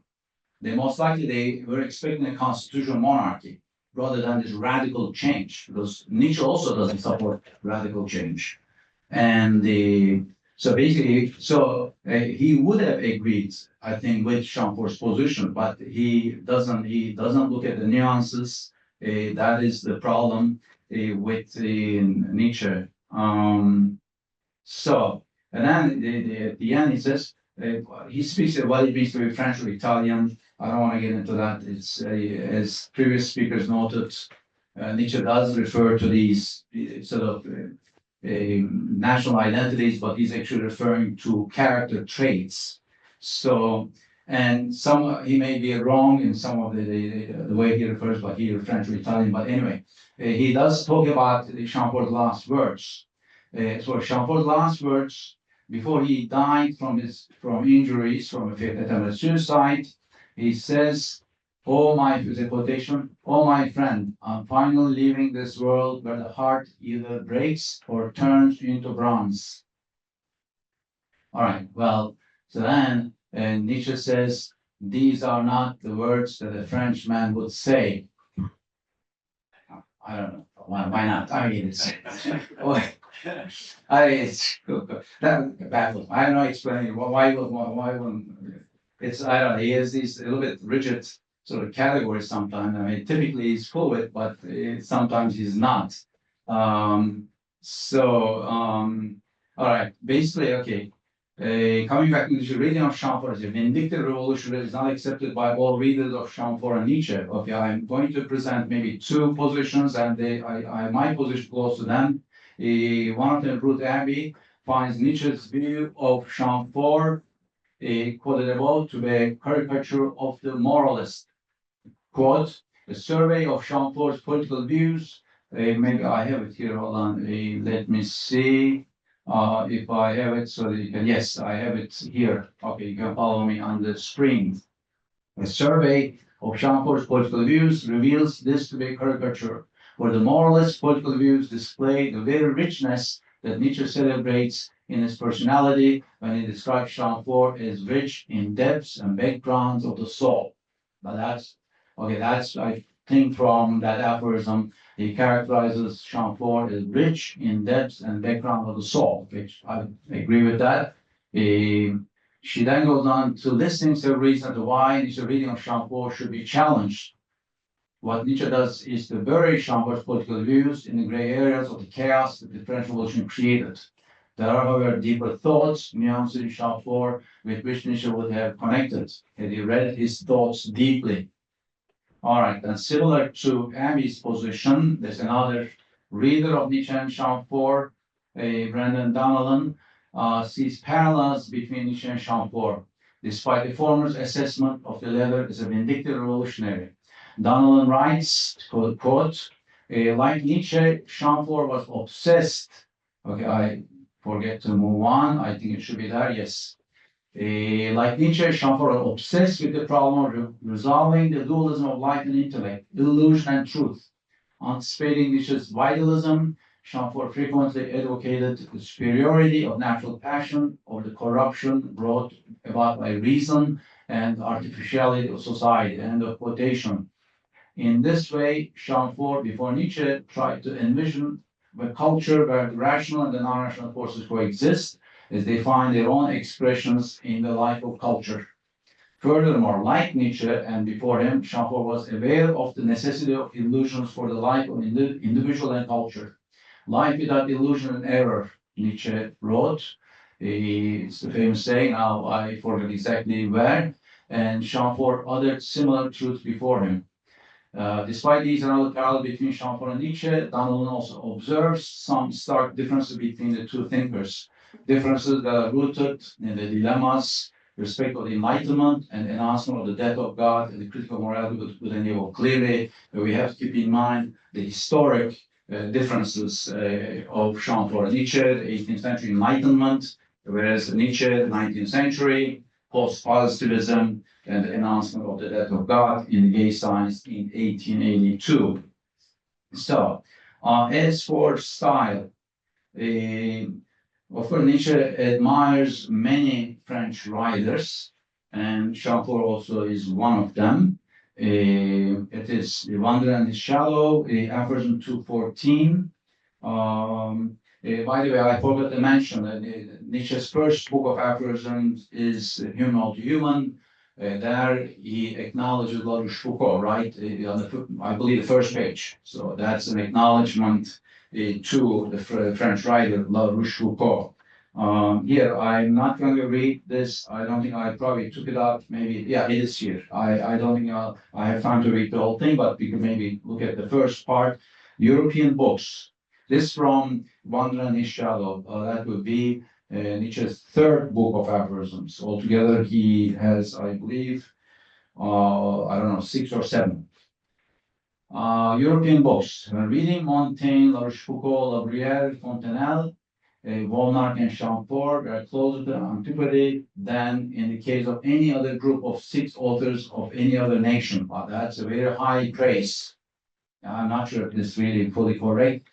Nietzsche does use this hyperbolic style in his aphorisms. Hyperbolic means he exaggerates to kind of rub it into us, into the reader. It could be true. I mean, because I also read and study the aphorisms, but sometimes he exaggerates. Through these 6, the spirit of the final centuries of the old era has risen again. Together, they considered an important link in the great, still continuing chain of the Renaissance. All right, now, I actually have to read some parts, but there are 3 points that Nietzsche makes that are crucial for his indebtedness to the French aphorists. All right, the first one, maybe I'm not going to read the whole thing, but I'll just skip some parts. They contain more real ideas or thoughts than all the books of German philosophers put together.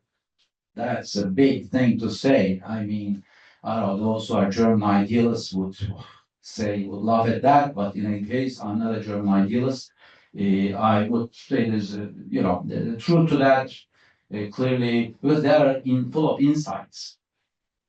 Remember, it's insightful writing, that's what aphorists do, and that abstract writing, what most German philosophers, the German idealists do, like Hegel, it's very abstract. Schopenhauer changed that to insightful writing.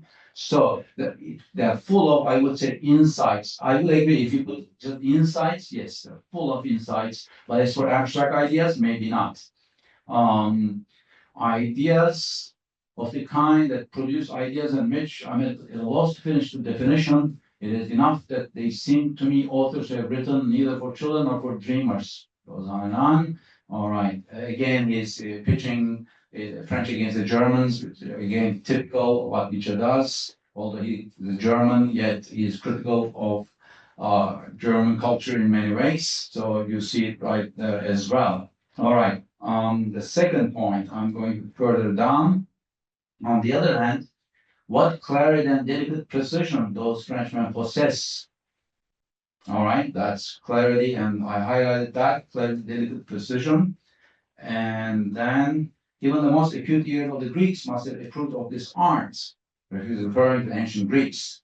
And one thing they would even have admired and adored, the French wittiness of expression. And that's the third point that he's making. They love such things very much, without themselves being especially gifted in them. All right, so, all right, well, all these 3 points are clearly in Chamfort as well as the other ones. And I'm going to just examine the 3, but I may have, look, there are tons of efforts involved in Chamfort, the maxims and thoughts, and tons of aphorisms in Nietzsche. I was actually cooking when I brought this in, so I didn't have much time to really it was a last edition. But anyway, although, yeah, it's you could look at this, what on the left you have Chamfort. Esteem is worth more than celebrity, respect is more worth than renown, and honor is worth more than fame. And so basically, look, aphorists, yes, they write very concisely. They try to compress many insights into a few words. That's their art. But they also play with words. So they use a lot of figures of speech, for example, tropes, the poetic techniques. For that, you would have to go to the original French for Chamfort and German for Nietzsche. Since Nietzsche could read the French, he must have benefited from all these poetic techniques, but then he transplanted them into his German. So then for that, you have to be a micro reader. You go back to the original text and see the kinds of poetic techniques that Nietzsche utilized based on what he learned from the French masters of this genre. Another one, the weak are the light infantry of the army of the ill-intentioned. They do more harm than the army itself. they harry and they lay waste.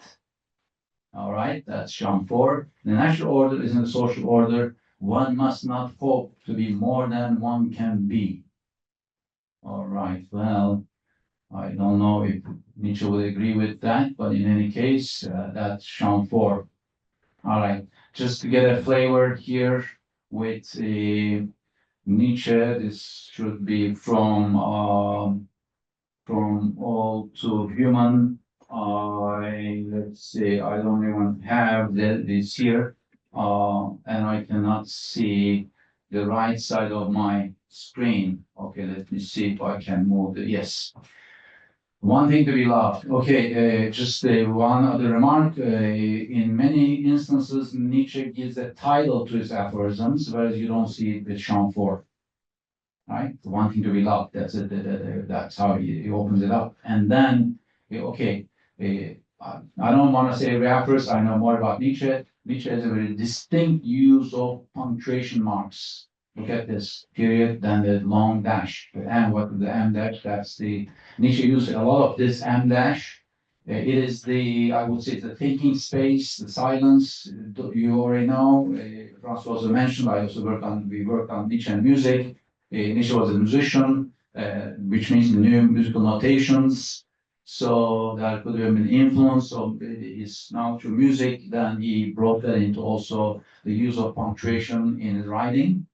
So yeah, he has a distinct use of punctuation marks, as you see here with the M dash. And the so that's some differences of other than ideas, some stylistic differences.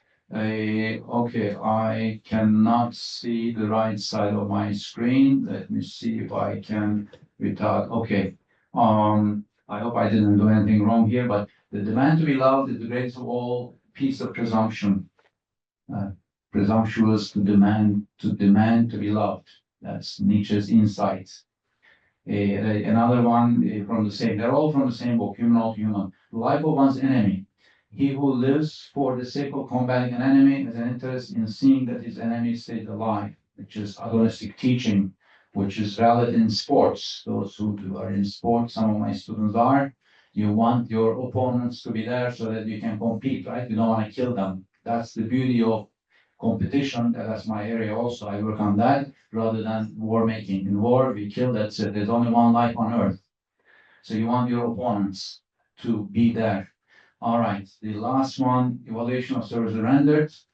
We value service anyone renders us according to the worth he places upon them, not according to the value they possess for us. Anyway, think about that.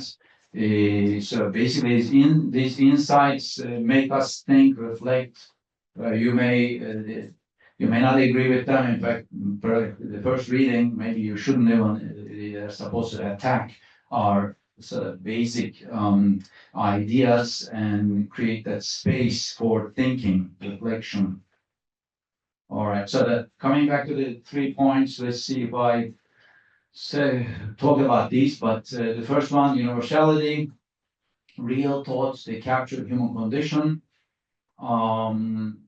Even his beloved ancient Greeks would understand what authors like Jean-Paul has written, which means they're speaking across generation ages. That's a big compliment.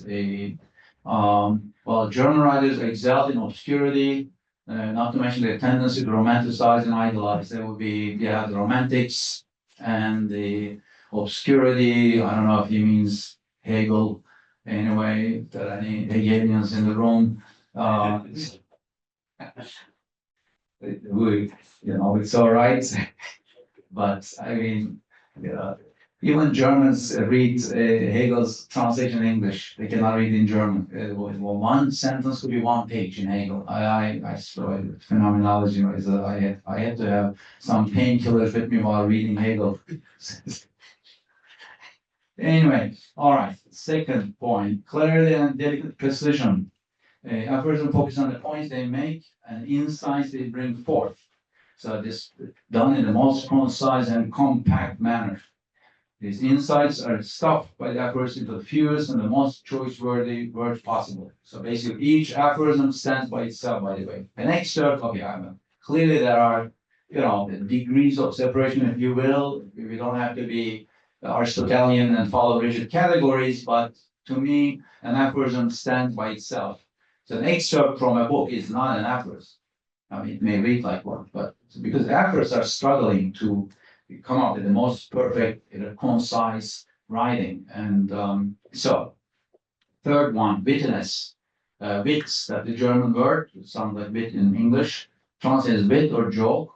So basically, we have wittiness with work. So basically, wit happens at that intersection of the absurd and laughable condition of human existence. It exposes human arrogance, frailty, fallibility, without necessarily reducing the human to nothingness. And that exposition makes that condition comical and laughable. Most aphorisms by Chamfort are comical and witty, as they bring forth the comical aspect of human life or existence. And basically, together with aphorisms like Chamfort, we laugh at the human condition. So it's laughing maybe together, because we are all human, and we all have frailties and shortcomings. I find La Rochefoucauld the wittiest among all the French, but anyway, I guess that's my taste. But Chamfort is also witticism. All right, so basically that we can say that Nietzsche tried to capture these qualities, aspired to these qualities for which he admired. Clearly there are differences. I mean, maybe not obvious, the linguistic medium. French is a Romance language, German is a Germanic language, so already linguistic media are quite different. And then again, what I said, the historic context, clearly different, the Enlightenment versus the 19th century. In a way, yeah, that's quite, I mean, although maybe 1 century apart, but these are 2 quite different centuries. Then the other thing with the style, Nietzsche is very acerbic, agonistic. He likes to attack. So you don't find it in Chamfort. You rarely. I took a look. I had taught a class on the aphorisms, but I took a look at Chamfort's aphorism again. Very few historic figures appear. He doesn't really go after these. Sometimes he praises it mild, moderate. Nietzsche, as you already know, Nietzsche readers, he's an agonist. He attacks his opponents, and sometimes viciously. But keep in mind that agonism assumes 2 sides, so you have to bring your opponent onto the field instead of taking the sides. But I'm saying, don't take Nietzsche's side. Bring the opponent to the level, meaning be familiar with his opponent so that you can appreciate what's going on between the two. I hope you understand that point. Otherwise, your reading will you'll miss a lot of things. Even again, Nietzsche also attacks a lot of French writers, like the realists, and he doesn't, like Victor Hugo is not, his favorite writer. I mean, those novelists who write about everyday life, the Zola. I don't think he would like Zola that much, except maybe his novel, The Masterpiece, my favorite book also. But all the minors and all the other stuff, Nietzsche is less interested. Yeah, I'm not saying I agree with Nietzsche on that. But in any case, so yeah, is more interested in style making, and it's maybe individual heroes. Tragic heroes rather than the everyday life. Okay, so I guess that's the rhetorics. The rhetorical styles are different. All right, so finally, basically, so two areas, maybe that would be more. One is epigenesis, then aphoristic style. So the first one, the main question for the epigenetic character formation would be how our ancestry influences us, not only physiologically, but also psychologically. And basically a point that Nietzsche actually makes in Ecce Homo, that he talks about what he inherited from his father, his mother. There are lots of discussion on this. I don't have time to go in depth into how our ancestors influence our epigenesis, even not only physiologically, genetically, but also psychologically. A friend of mine, Thomas Steinbock, actually explores this topic. If you come across his writings, you'll benefit from what he says about epigenesis. And Chamfort was an example from the psychosomatic registers he inherited. Basically, yeah, and this must have his knowledge of the fact that he had some noble blood, and yet he lived in the age of enlightenment. All these many French intellectuals were enlightenment thinkers. Even some of the aristocrats were enlightenment thinkers. They were digging their own grave in a way, I mean, but they didn't know that. I don't know who, even before Mirabeau. I did Condorcet, I believe. Condorcet was an aristocrat.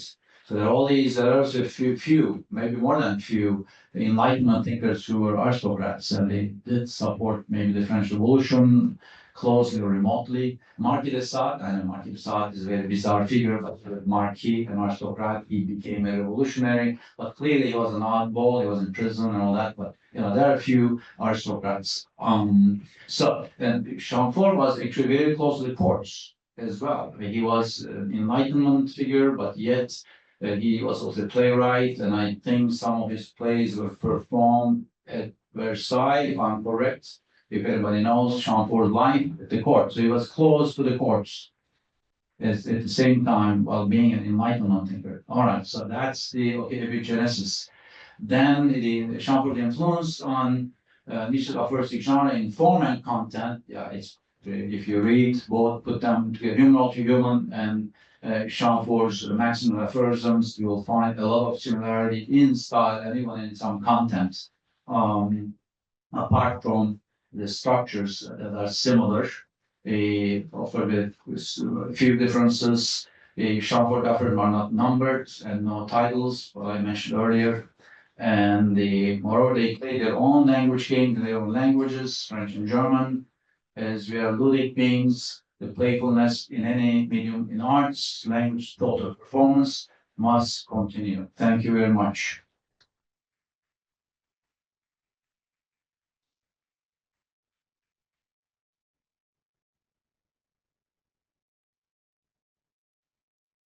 Thank you very much, Yunus. We had this reflection on what's the meaning of death, and more precisely the connection to some French authors, such as Chamfort. Now that we will perhaps the time to talk about another philosopher from the Enlightenment, Voltaire, with Guillaume Métayer. Guillaume Métayer will talk remotely. He's a director of research at the CNRS. He works on the reading of the Enlightenment at the end of the 19th century in France and Central Europe. So he's in particular Nietzsche, to whom he has dedicated an essay, Nietzsche et Voltaire, de la liberté de l'esprit et de la civilisation, published at Flammarion in 2011. As well as edition of text and translation. Guillaume is an amazing, wonderful translator. He published the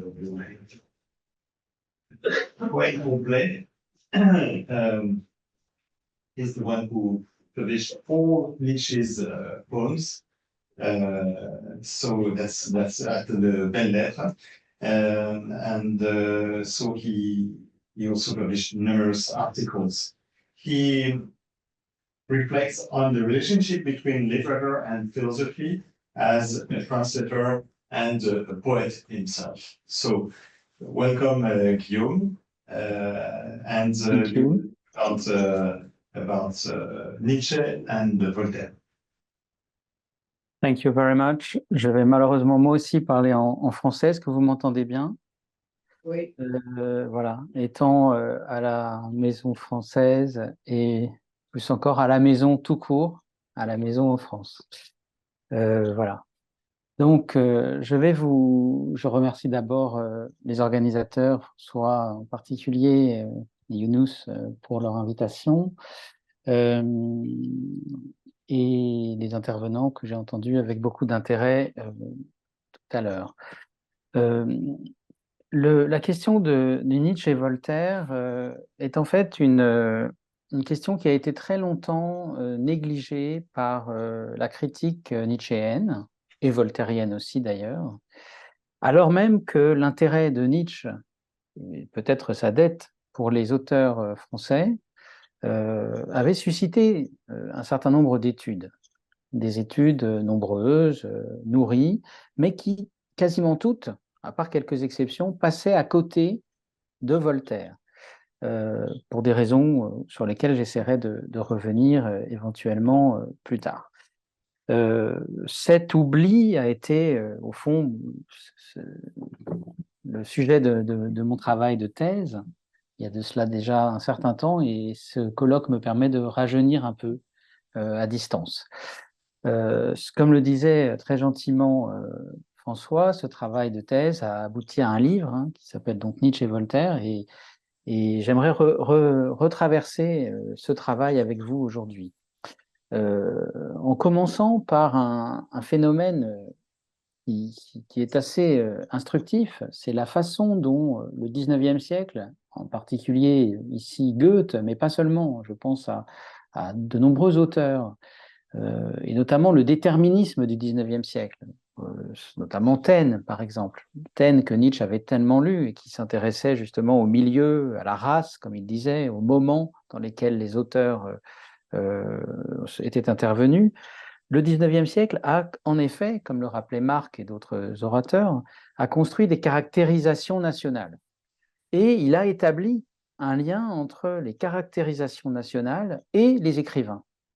Les écrivains étant considérés comme des représentants plus ou moins fidèles des caractères nationaux.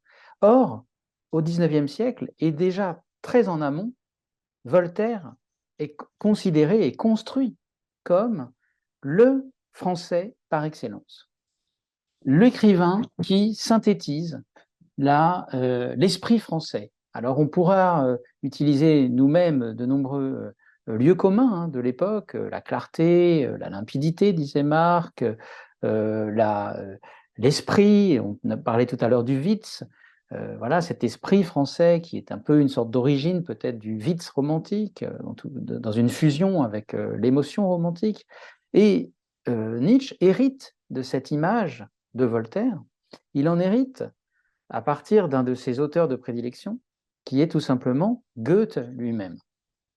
En effet, lorsqu'on a retrouvé le neveu de Rameau au XIXe siècle, de Diderot, Goethe a assorti cette découverte et sa traduction de remarques sur le neveu de Rameau, des Anmerkungen. Et ces remarques concernent notamment Voltaire. Il y en a une qui est absolument merveilleuse d'ironie, c'est cette remarque sur Voltaire. Là, pour l'instant, elle est en allemand, mais je vous rassure, mais c'est de l'allemand très francisé, brillantes, saillantes, pétillantes, piquantes, delicates, ingenioses, etc.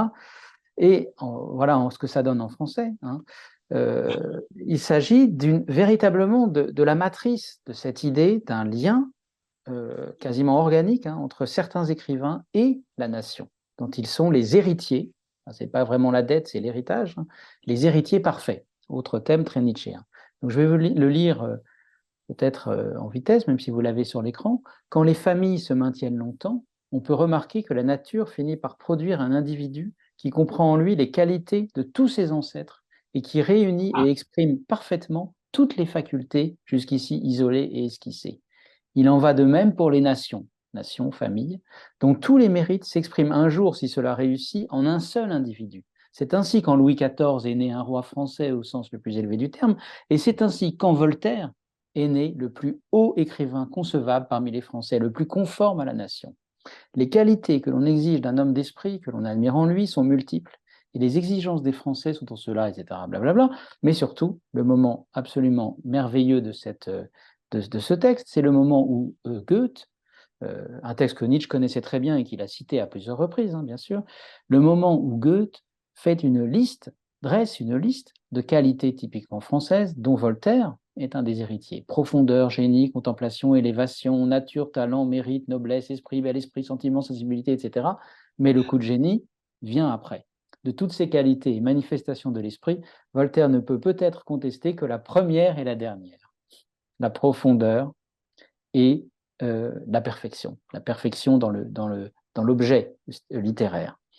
Cela veut dire qu'en fait, évidemment, c'est à la fois un hommage et un hommage ironique, mais c'est peut-être la base, le fondement, le socle de la rencontre, en un sens, un des fondements de la rencontre entre Nietzsche et Voltaire, hein, de cette dette éventuelle, c'est d'abord le fait que pour toute une tradition allemande, et pour Goethe en particulier, Voltaire correspond à une incarnation d'une qualité, qui est peut-être un stéréotype, hein, d'un caractère national en littérature. Mais ça n'est pas évidemment disons, la seule détermination qui amène Voltaire à Nietzsche.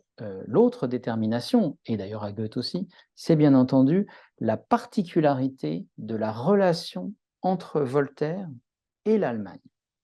Voltaire est à la fois l'écrivain français le plus français des écrivains, pourrait-on dire, dans cette représentation d'époque, mais en même temps, il est l'écrivain français qui a eu la plus grande, les plus profonds et nombreux contacts avec l'Allemagne. Alors, évidemment, c'est d'abord Voltaire écrivain, Voltaire historien en particulier. J'ai mis une suite, on voit peut-être pas très bien, mais de travaux de Voltaire dans l'Essai sur les mœurs et l'esprit des nations, qui est une histoire universelle, qui sont consacrés, ce n'est vraiment qu'un échantillon, à l'Allemagne. S'intéresse énormément aux relations, Voltaire s'intéresse énormément aux relations entre l'Allemagne et la papauté, notamment le Saint-Empire romain germanique. Il va tellement loin dans son intérêt pour l'Allemagne que, comme vous le savez sans doute, Voltaire se laisse entraîner à la cour du roi de Prusse.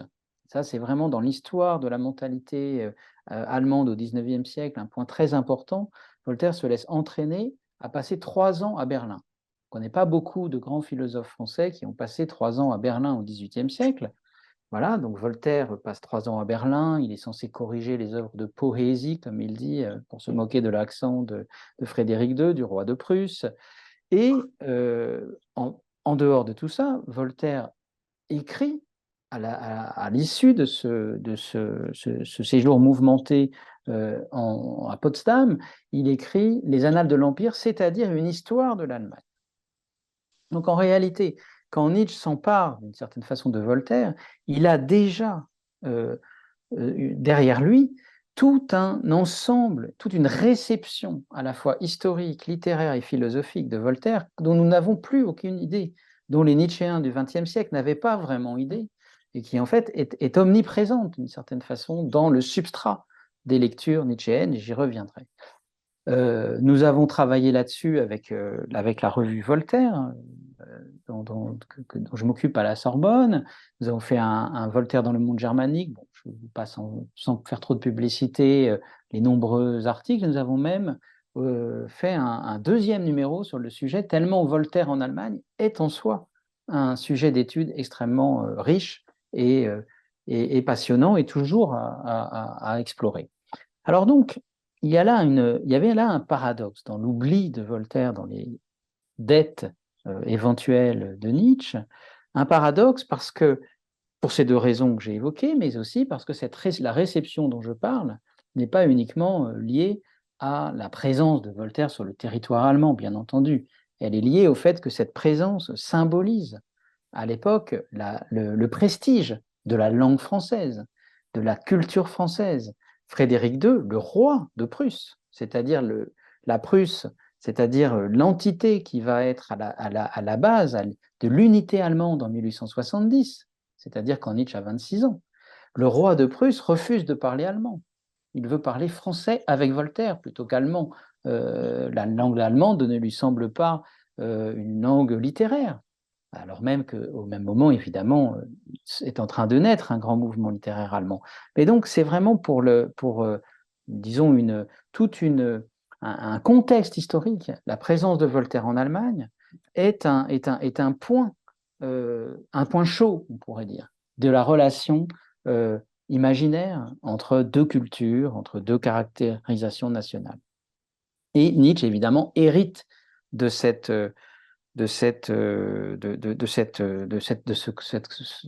ce complexe.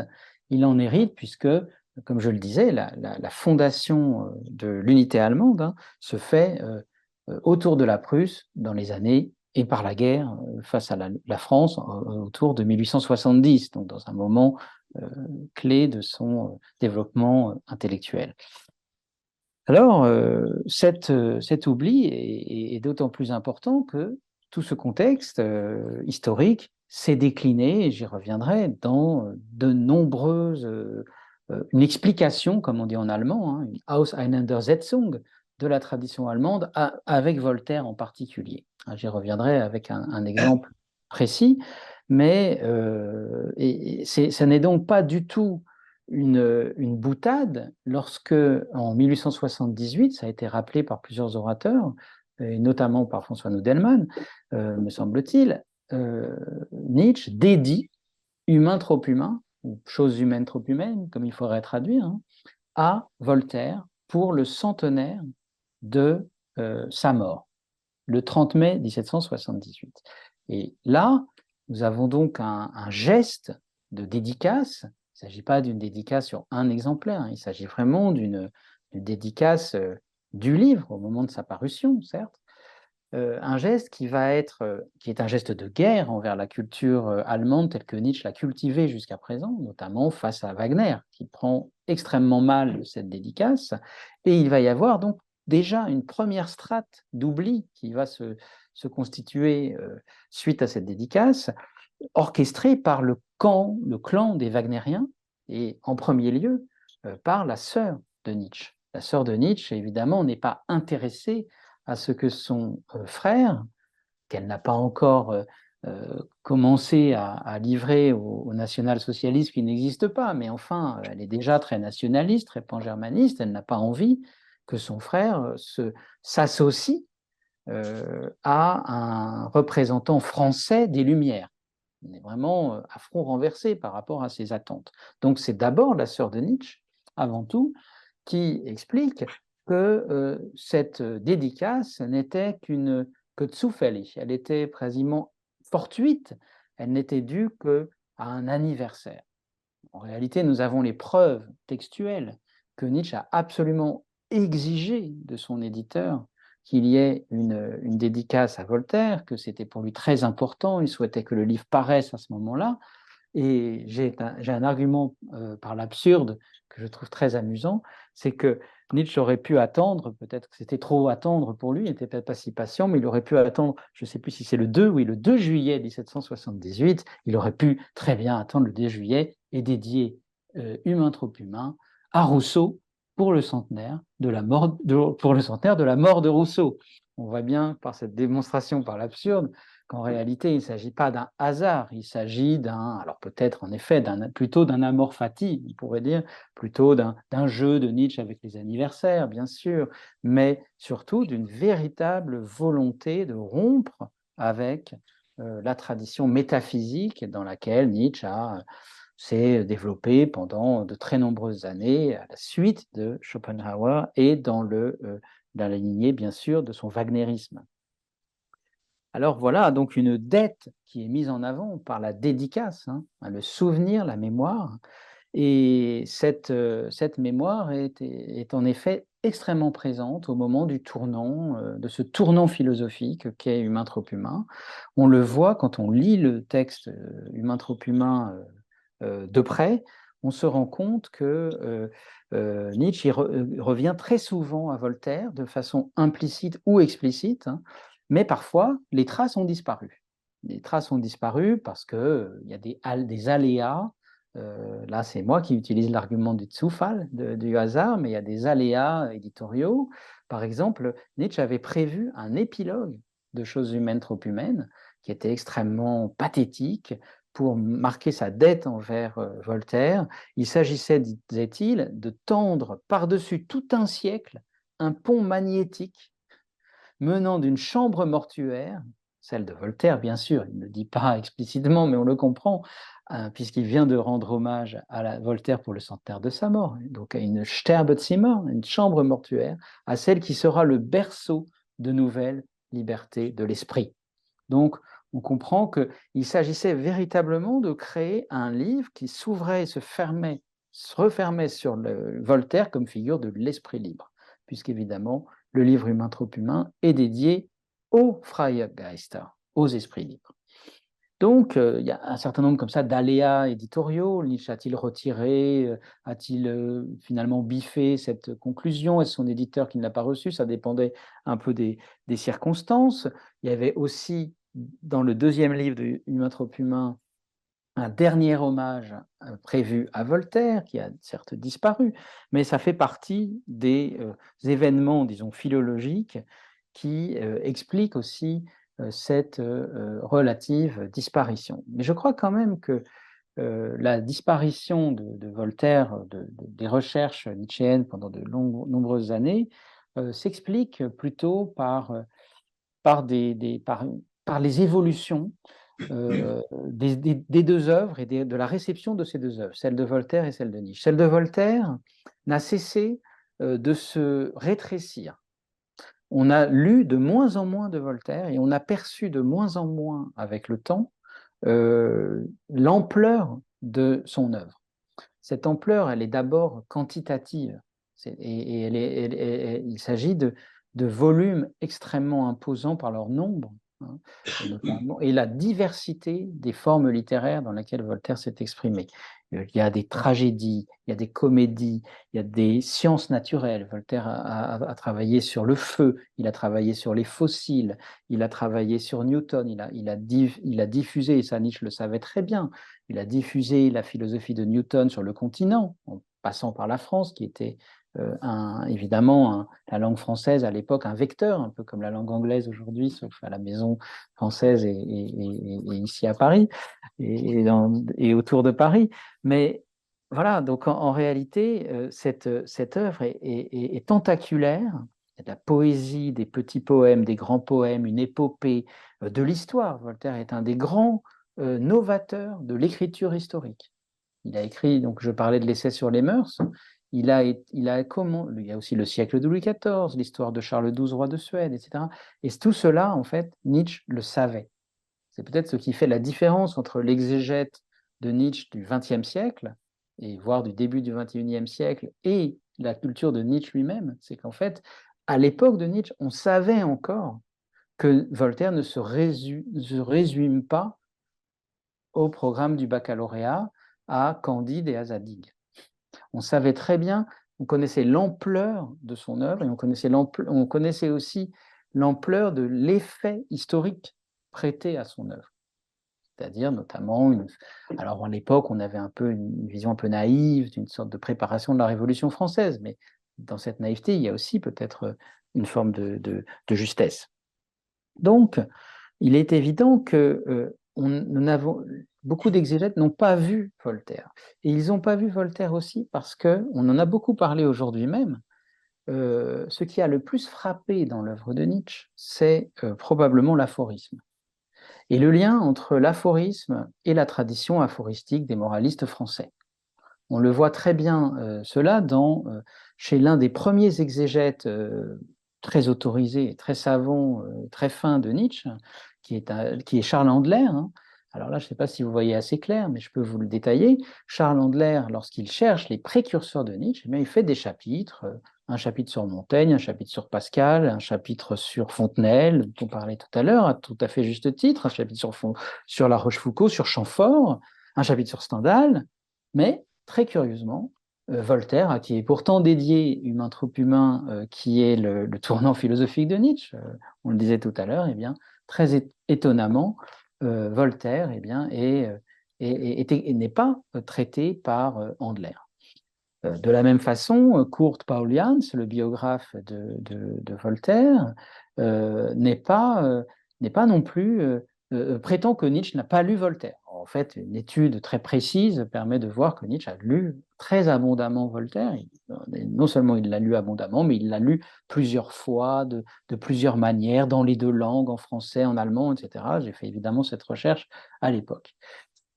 Alors, je passe sur les variantes de Schopenhauer, etc. Mais là où Nietzsche a lu Voltaire, c'est notamment alors il l'a lu directement, mais il l'a lu donc à travers des relais. À travers des relais, et par exemple, tout simplement, des livres d'histoire de la littérature et de la philosophie. Par exemple, un livre de Hermann Hettner, dont le descriptif n'avait pas été, qui n'avait pas été retranscrit en fait dans les œuvres complètes de Nietzsche jusqu'à très récemment. Et Nietzsche avait pris énormément de notes sur ce manuscrit, et ce manuscrit est extrêmement riche en informations sur Voltaire, informations que l'on retrouve, c'était ce que j'avais justement regardé ici, que l'on retrouve dans les œuvres de Nietzsche. On retrouve le fait que ce qu'il a noté en 1863 était un peu hypermnésique. Ce qu'il a noté en 1863 réapparaît 10 ou 11 ans plus tard, la même citation de Frédéric II, etc. Donc on a vraiment affaire à une innutrition de long terme avec un auteur français particulier. Mais évidemment, on ne peut pas se contenter de faire de la philologie à notre tour. Il faut bien voir que ce qui est intéressant, peut-être qu'il faut mettre en avant, c'est le fait que le Voltaire que Nietzsche découvre n'est pas uniquement un Voltaire philosophe, c'est un Voltaire écrivain, et c'est un Voltaire d'abord et avant tout poète tragique. Donc on est vraiment totalement à front renversé encore par rapport à nos attentes. On pourrait s'attendre à un Voltaire qui serait un pur et simple représentant des Lumières. C'est le cas, bien sûr, s'il y a quelque chose de provocateur dans le geste de Nietzsche de revenir à Voltaire en 1878 face à Wagner, on l'a déjà dit, mais en réalité, la provocation anti-wagnérienne est beaucoup plus cruelle, parce que ce que Nietzsche retrouve chez Voltaire, c'est un représentant d'un art de la scène qui est déjà un art total, qui est déjà une sorte d'art total, car Voltaire, et on l'a oublié, a fait toute une campagne en 1748 pour permettre à la scène française de devenir une sorte de revival, si vous voulez, de la scène grecque, en s'inspirant en fait de la scène anglaise. Au moment de Sémiramis, Voltaire réussit à enlever les spectateurs, les fauteuils des spectateurs aristocratiques qui bouchaient la scène, qui étaient assis, qui avaient ce privilège d'être sur scène. Il réussit à faire une réforme de la scène française pour permettre à la tragédie de devenir une sorte de grand spectacle total avec, dit-il, avec surtout beaucoup de spectacles, mais aussi de la musique. Et Voltaire s'inspire à ce moment-là de l'Antiquité grecque. Il dit, au fond, si nous voulons faire de la vraie tragédie, nous devons regarder ce que faisaient les Grecs, c'est-à-dire l'équivalent actuel n'est pas notre tragédie, mais l'opéra. Et cela, Nietzsche s'en souvient. Et en 1870, au moment où il prépare la naissance de la tragédie, Nietzsche cite Voltaire dans le drame musical grec, qui est un de ses exposés préparatoires à la naissance de la tragédie.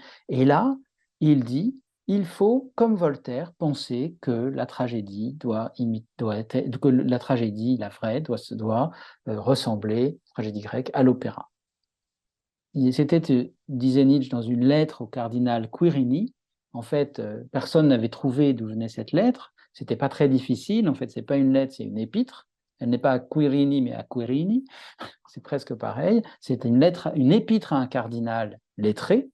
Et cette épître est en fait une préface de Voltaire à sa propre pièce, à une de ses pièces de théâtre, à une de ses tragédies, une de ses Miramis, justement, préface pour justifier le fait de créer un nouveau genre de tragédie. Et donc, quand Nietzsche s'intéresse à Voltaire, la dette qu'il essaie de contracter envers lui est une dette polémique, d'une certaine façon, pour montrer à Wagner qu'il existe déjà dans le classicisme français, ou supposait-elle, une forme de tragédie qui ressemble beaucoup plus à la tragédie grecque que le Gesamtkunstwerk wagnérien, qu'au fond, finalement, Bayreuth n'a pas le monopole de la vraie tragédie. Donc c'est à la fois, c'est un coup de maître polémique que fait Nietzsche, hein, à la fois il oppose les Lumières à la réaction wagnérienne, et d'un autre côté, il fait une sorte de démonstration de force de la capacité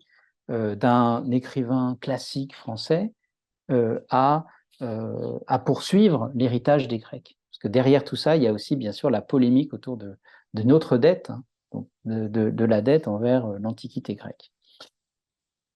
C'est là, évidemment, que tout commence et que, encore une fois, le modèle d'un Voltaire artiste et non seulement philosophe, c'est pourquoi j'avais parlé de danse, je vais y venir, inspire Nietzsche.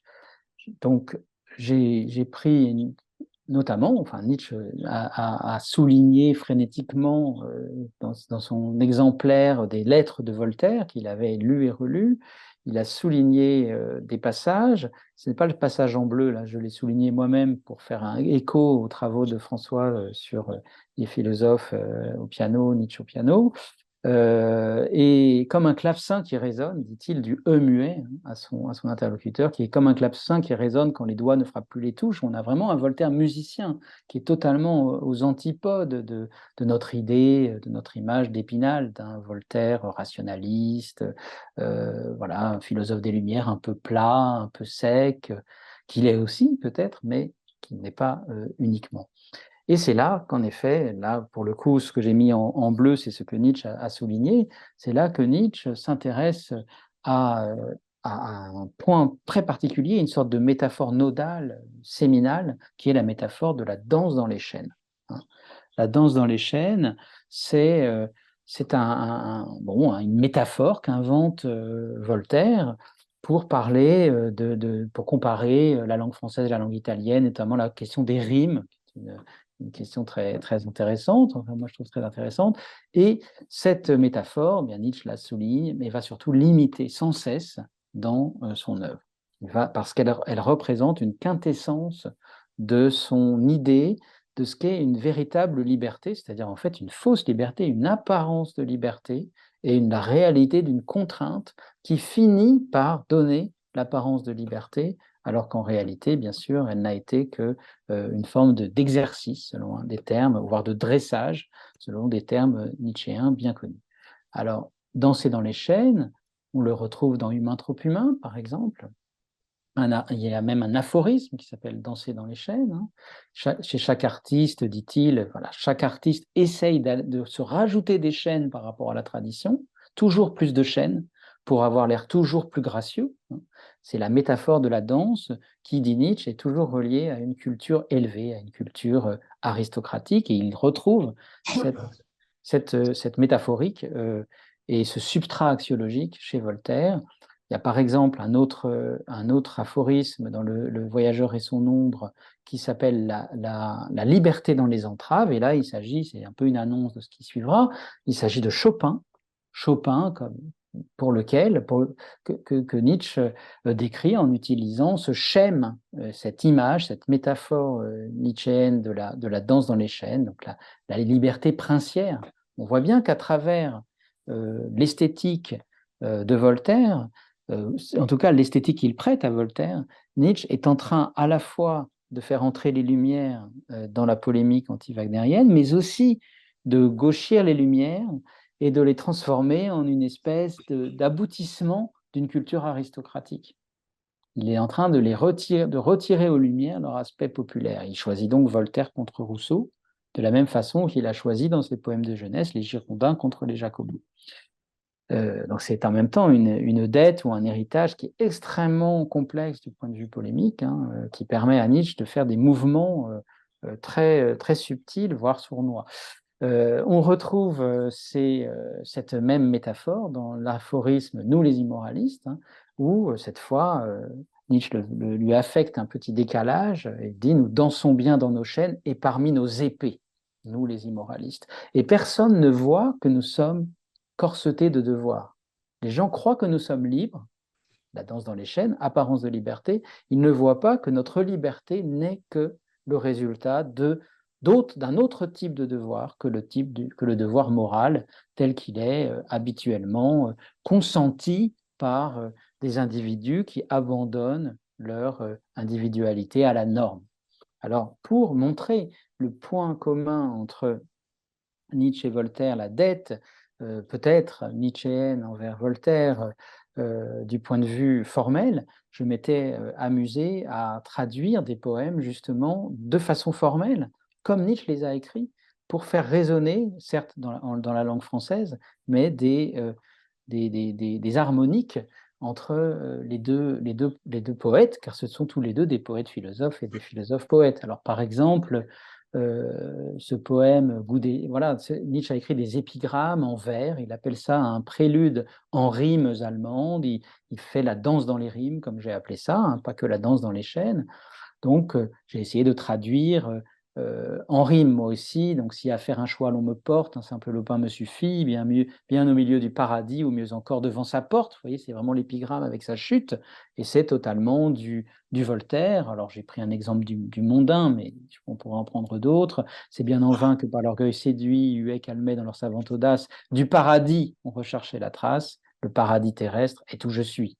C'est pas exactement pareil, il ne s'agit pas de dire que c'est pareil, mais il s'agit de mettre en valeur la proximité esthétique et philosophique, parce qu'évidemment, ces formes de cette danse dans les chaînes qui met en scène une liberté, elle met en scène une liberté irrévérencieuse envers, disons, les dogmes, y compris les dogmes religieux. Hein. Ici, c'est bien sûr le paradis qui devient un jeu, le paradis terrestre est où je suis, dit Voltaire. Il avait écrit dans une version antérieure, le paradis terrestre est à Paris. Donc c'est vraiment le mondain, celui qui affirme sa présence dans le temps, dans le siècle, là où il est, dans la civilisation la plus avancée. Il aime les carrosses, il n'aime pas les arbres et les jardins avec nos premiers parents, comme il dit. Donc, on voit bien comment Nietzsche a utilisé des métaphores fécondes, hein, il en a suivi l'incitation pour décrire, pour finalement envoyer, je dirais, envoyer une sorte de cartel, hein, de défi à toute une tradition anti-voltairienne de la philosophie et de la littérature allemande au moment où il veut réinverser les valeurs. Donc à partir de 1878 et de manière récurrente jusqu'à Ecce Homo, parce qu'en réalité, Ecce Homo, qui est un peu son testament en forme d'autobiographie mégalomaniaque, Ecce Homo se termine sur deux mots. Il y en a un, le tout dernier, qui est Dionysos contre le crucifié, mais juste avant, il y a un autre mot qui n'est pas de Nietzsche, qui est de Voltaire, qui est écraser l'infâme. Donc Nietzsche se place dans la lignée de Voltaire jusqu'à la fin de son activité philosophique, même si, évidemment, on a déjà parlé tout à l'heure des ambivalences et des ambiguïtés de la dette, mais aussi des ambivalences constantes de Nietzsche. Hein. Le fait que Nietzsche ne cesse, bien entendu, de retourner ses compliments. Il ne fait compliment qu'à ce qui lui est différent de lui. En même temps, ce qui est trop proche de lui, il va en faire... il va en médire, donc il fait d'abord un éloge de Voltaire qui est d'abord différent, puis ensuite, dit-il dans Ecce Homo, Voltaire a été un pas en avant vers moi-même.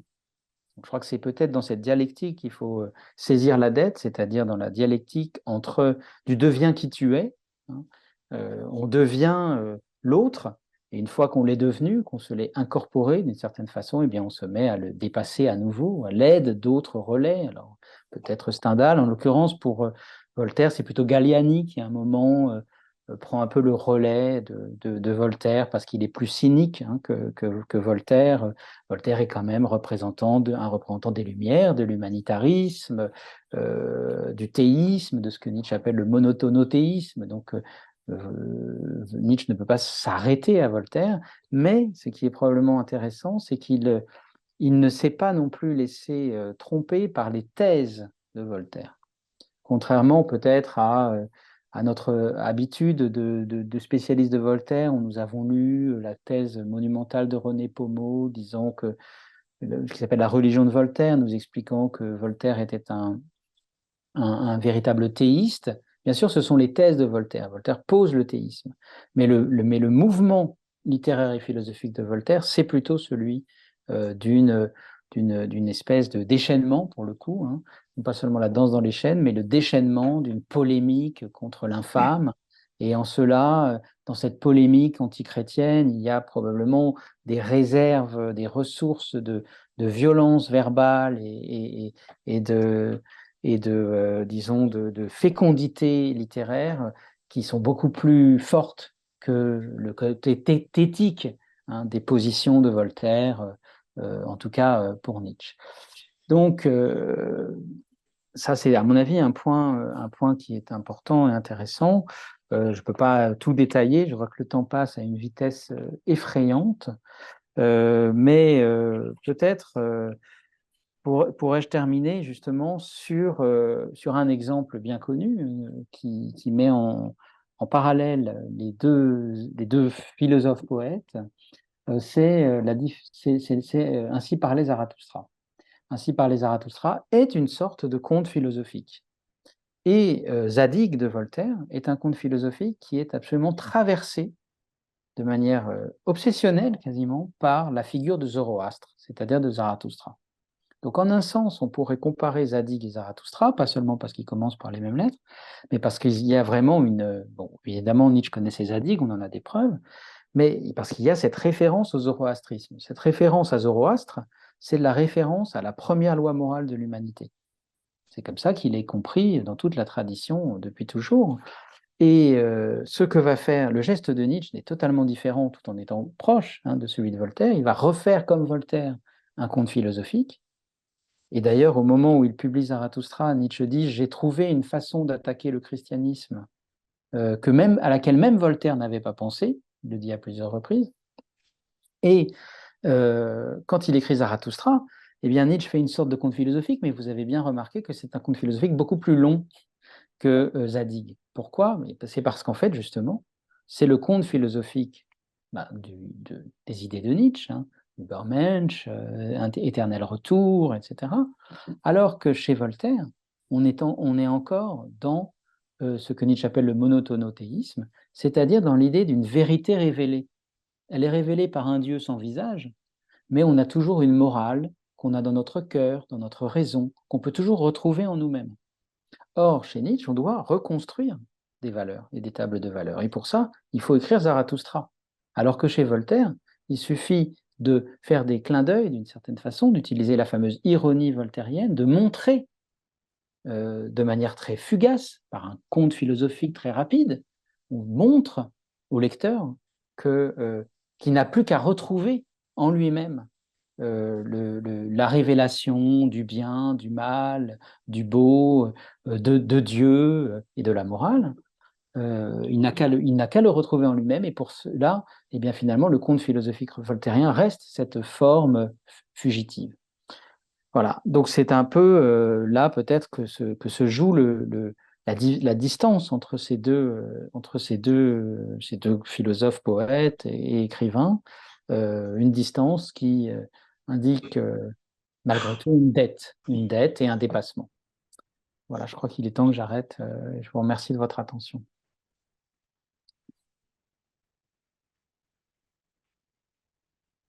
Merci beaucoup, Guillaume. Thank you so much. C'est très éclairant et très précis et très élégant à la fois, ces références, all these references to Voltaire. So now it's time for a question to our four speakers. Feel free to ask questions in your own language. So you can ask in English, and perhaps you will get an answer in French, or the opposite, you know, it's up to you. Me, I have questions, but well, you know, I don't want to take advantage. But if you need some time to think of a question, I would like to this. Yeah, I have a question, but you go. Yeah. Just to you all, to great specialist. Nietzsche is a specialist about Nietzsche reading Stendhal, because we know that Stendhal is so important. And so I'm curious to know if Nietzsche read Stendhal in French, and also what kind of novel he read. Do you know that? about Stendhal. No, Yunus? I think he read in French. I just don't know. I mean, if you read this famous book, but how do you translate? Le Route de Noir, Yes. or all les promenades en Italie. Well, he must have read something with the Italian expedition, that Yeah. one possibly. Okay. But he does talk about Stendhal and the genealogy, pitches against Kantian aesthetics. So the quotation there, I don't know where he quotes from. There's a quotation, anybody knows the source of the quotation in the genealogy, the third essay. He read Paul Bourget, it's short. He took many things from Paul Bourget, but he also read the Stendhal and mainly de l'amour. Okay. De l'amour is the text that he really read and that he used really in his work. But also the Promenade d'Italie too. That was a text he knew very well. But that's what I tried to say before. I think that Nietzsche was not really interested in one or another. He was interested in what he could take for his own philosophy. He was a genius and a creator, because all the things he touched, he transformed them immediately in what he needed for his own philosophy.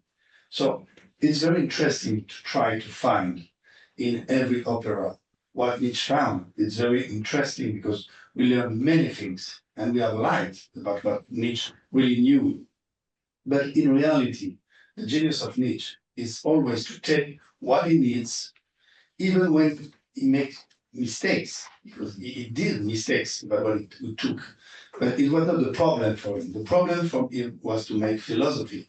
He wanted to create a philosophy. Yeah. And in Stendhal, he took what he needed. Yeah, but I understand that was not so interesting in Stendhal's novels, Chartreuse de Parme, Lucien Le I Pen, don't believe so. I don't Roger believe Noir. so. But this literature, I don't believe so. Okay. It knew very well Roman. Okay. I don't believe so. Okay. Okay. Yes, Yunus. I had a question for Steph on the connect with the indebtedness to guilt. So I know we also did a lot of work on that, and so how do you connect to this? Because gift is something given, so then we become indebted to the person of the gift. Is that the connection between the gift giving and indebtedness? Can you talk a little bit more about this connection between the two? In reality, I found in Derrida, I think, an exigence, something that could help me to find a method to read Nietzsche. And what he says about gift is interesting for what we're looking for, what we're seeking about debt. Because I think they're impossible.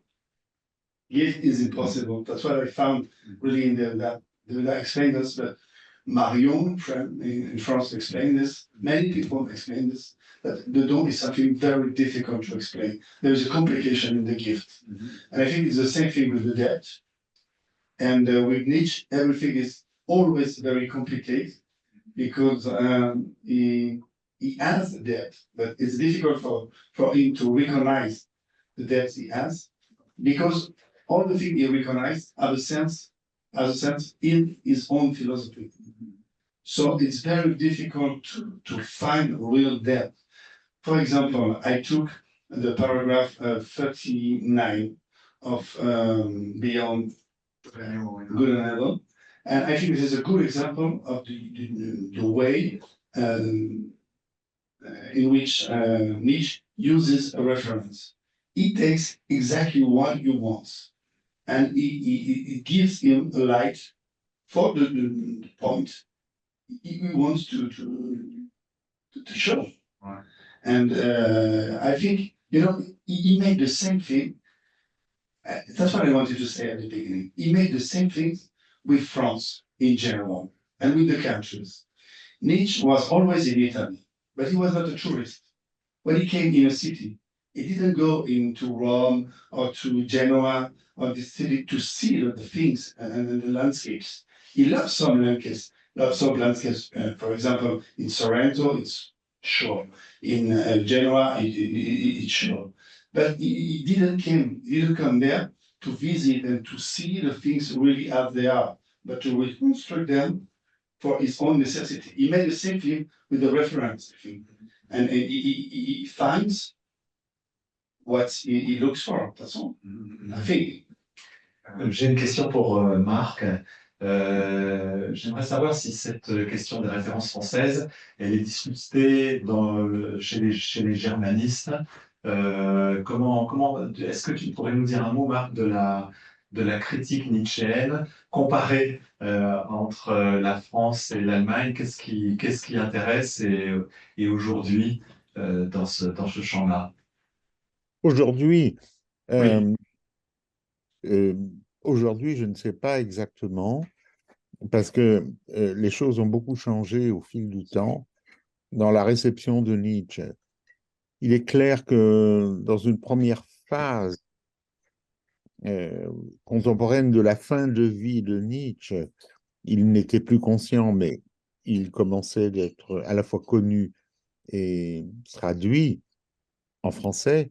La réception se fait dans le droit fil du goût qu'avaient les Français de l'époque pour Schopenhauer, qui était, par exemple, le livre de chevet de Maupassant. Bon.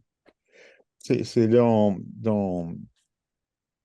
cette voie-là, dans cette veine-là, que Nietzsche est reçu. L'inflexion vient de plusieurs facteurs. C'est-à-dire, il y a le facteur Gide, qui est l'un des premiers à recevoir Nietzsche dans la version, disons, enthousiaste des nourritures terrestres. Mais cette inflexion-là est aussitôt compliquée par une réception plus savante de germanisme comme ce qu'a évoqué Guillaume, Charles Handler, qui, avec les lacunes que tu as montrées, est très soucieux à l'époque comme une figure qu'on a complètement oubliée, mais qui s'appelle Lucien Hare, qui était bibliothécaire de l'école normale et qui a été, malgré le contentieux franco-allemand qui a suivi la guerre de 71, 70-71, a été le seul en France à maintenir l'importation de livres allemands dans une proportion tout à fait remarquable. Et il était, il faut bien le dire, le seul. Parce que à la déception qu'a été la guerre de 70, le changement de perception des Allemands, avant 70, il y avait une expression en France qui disait doux comme un Allemand. Cette expression-là, évidemment, a complètement disparu de l'horizon de la réception française durant la période qui a suivi la guerre de 70. Les choses ne se sont pas arrangées puisque la guerre de 14 est venue compliquer davantage la réception de Nietzsche, au point que Charles Handler n'a pas été d'abord reçu, malgré le travail monumental qu'il a fait. C'est après, bizarrement, après le succès en Allemagne du Zarathustra, qui est un succès qui a lieu après la Première Guerre mondiale, c'est en raison du succès considérable de Zarathustra, c'est un des meilleures ventes de livres après la Bible en Allemagne, c'est tout à fait frappant, que par un effet de retour, les Français se sont mis à lire et à découvrir Nietzsche. Maintenant, cette phase-là s'est développée, je dirais, de manière philologiquement un peu brouillonne jusque dans les années 70, où le choc philologique qui a été l'intervention de Giorgio Colli et Mazzino Montinari ont vraiment commencé à changer la réception qu'on a eue de Nietzsche en France. Maintenant, la recherche se poursuit, bien évidemment, autour de gens comme Paolo Diorio, par exemple, ou Anne Merker à Strasbourg. Mais c'est une recherche qui va dans des directions beaucoup plus spécialisées, d'une certaine manière. Nietzsche est devenu, à travers la réception des années 70, un auteur français, parmi d'autres, un auteur francisé, hein, francisé à l'image de ceux qui le francisent. C'est-à-dire un Nietzsche qui a depuis longtemps quitté le terrain de son enracinement historique allemand. Hein. C'est tout à fait frappant de suivre la réception de Nietzsche dans les années 70 en France. Aujourd'hui, ça se poursuit, c'est-à-dire il y a toujours des séminaires consacrés à Nietzsche, il y a toujours un travail autour de Nietzsche à cause tout simplement de la nouvelle traduction des œuvres philologiques qui sont effectivement un apport tout à fait nouveau, aussi grâce à Guillaume, parce que la traduction sa traduction des poésies de Nietzsche est une sorte de réussite française, dans la mesure où c'est la meilleure édition qui existe au monde, même par rapport à l'Allemagne, qui n'a pas été capable de réaliser ce que Guillaume a fait.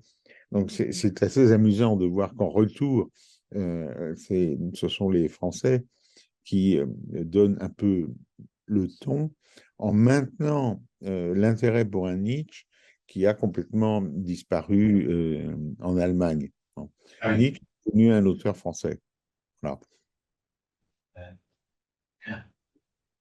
Guillaume, vous voulez intervenir sur ces... Il faut ouvrir le micro. Ah oui, c'est bon. Non, moi oui, je suis tout à fait d'accord avec ce que vient de dire Marc, de façon très spirituelle, hein, sur les chanteurs français.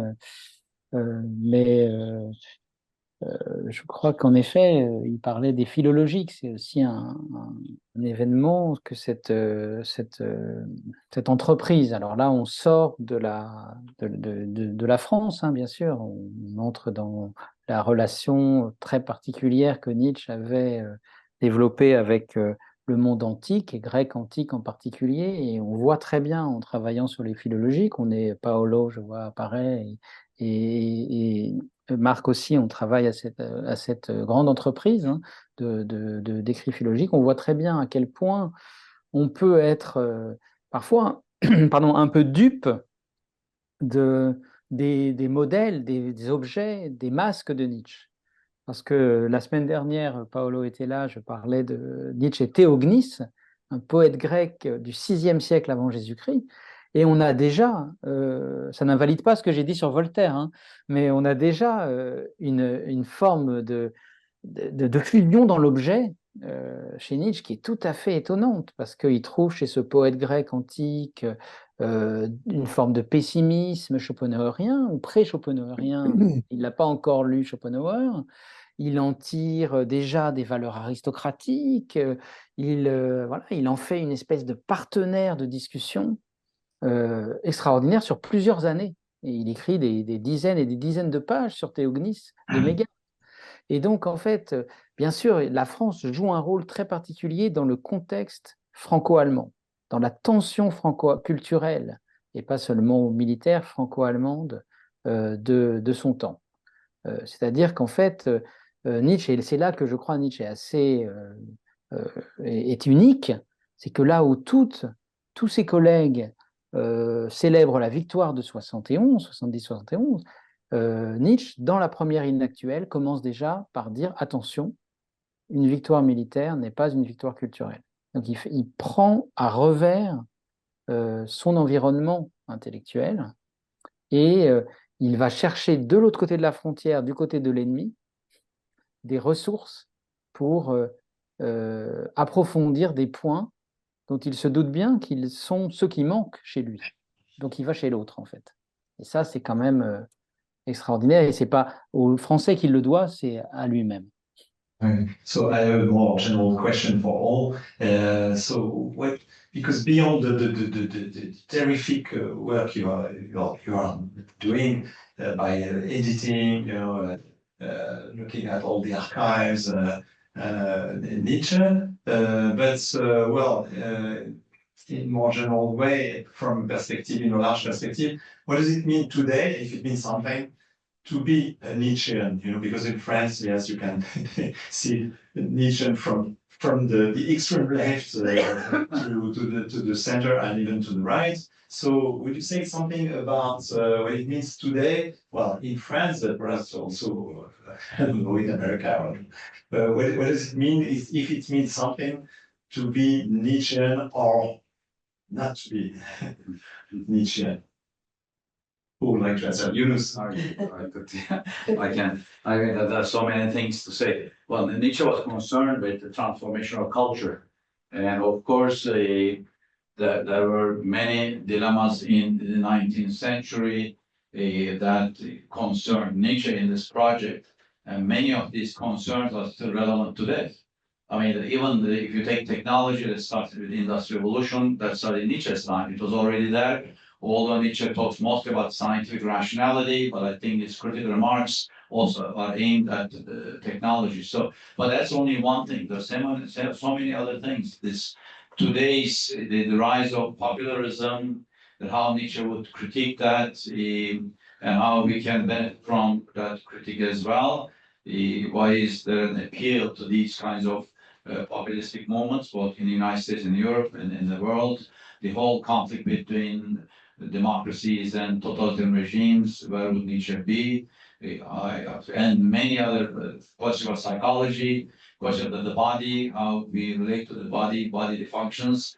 There are so many things that Nietzsche raised as question marks, questioning, that are, I'm not saying we should imitate, but rather there are so many things to take from these questioning that are still relevant to today's age, not just to France, but also to the entire globe.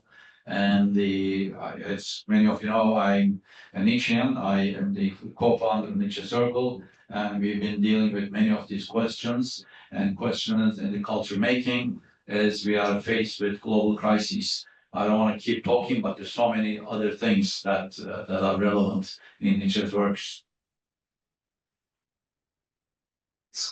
Oui, mais moi, je dois juste ajouter un mot. Pour une fois, je récupère ma langue.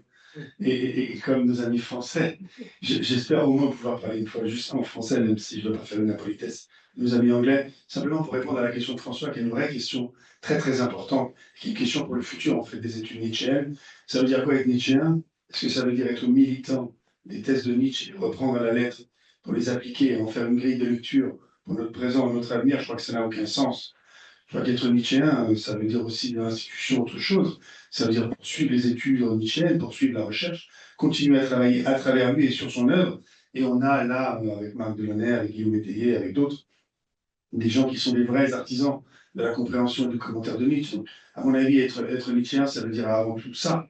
Ça veut dire continuer à chercher, à creuser dans son œuvre, penser avec lui. Enfin, moi, personnellement, c'est pour ça que j'ai fait une thèse sur lui. Quoi. Bien sûr, mais on pourrait dire, ah oui, alors finalement, c'est très académique, finalement, on le réduit à l'académie. Peut-être, mais on le réduit d'abord à ce qu'il est, c'est-à-dire un philosophe, quelqu'un dont il est difficile de traduire immédiatement dans une grille de lecture de l'histoire, du présent. Et quand certains ont dit, voilà, pourquoi nous ne sommes pas nietzschéens, ça dépassait le débat sur l'analyse académique de son œuvre. Mais si vous permettez, ça n'avait pas grand-chose à voir avec son œuvre. D'accord. Est-ce que Marc et Guillaume voulaient répondre à cette question? Oui, je dirais que Nietzsche a été victime de ses propres rutes. Il a tellement cherché à exprimer sa pensée, à l'exposer en respectant très souvent la partition entre exotérique et ésotérique, que les aspects souvent les plus fondamentaux de sa pensée ne sont tout simplement pas accessibles si l'on se contente de lire ses œuvres publiées. Alors, les fragments posthumes nous donnent, heureusement, un considérable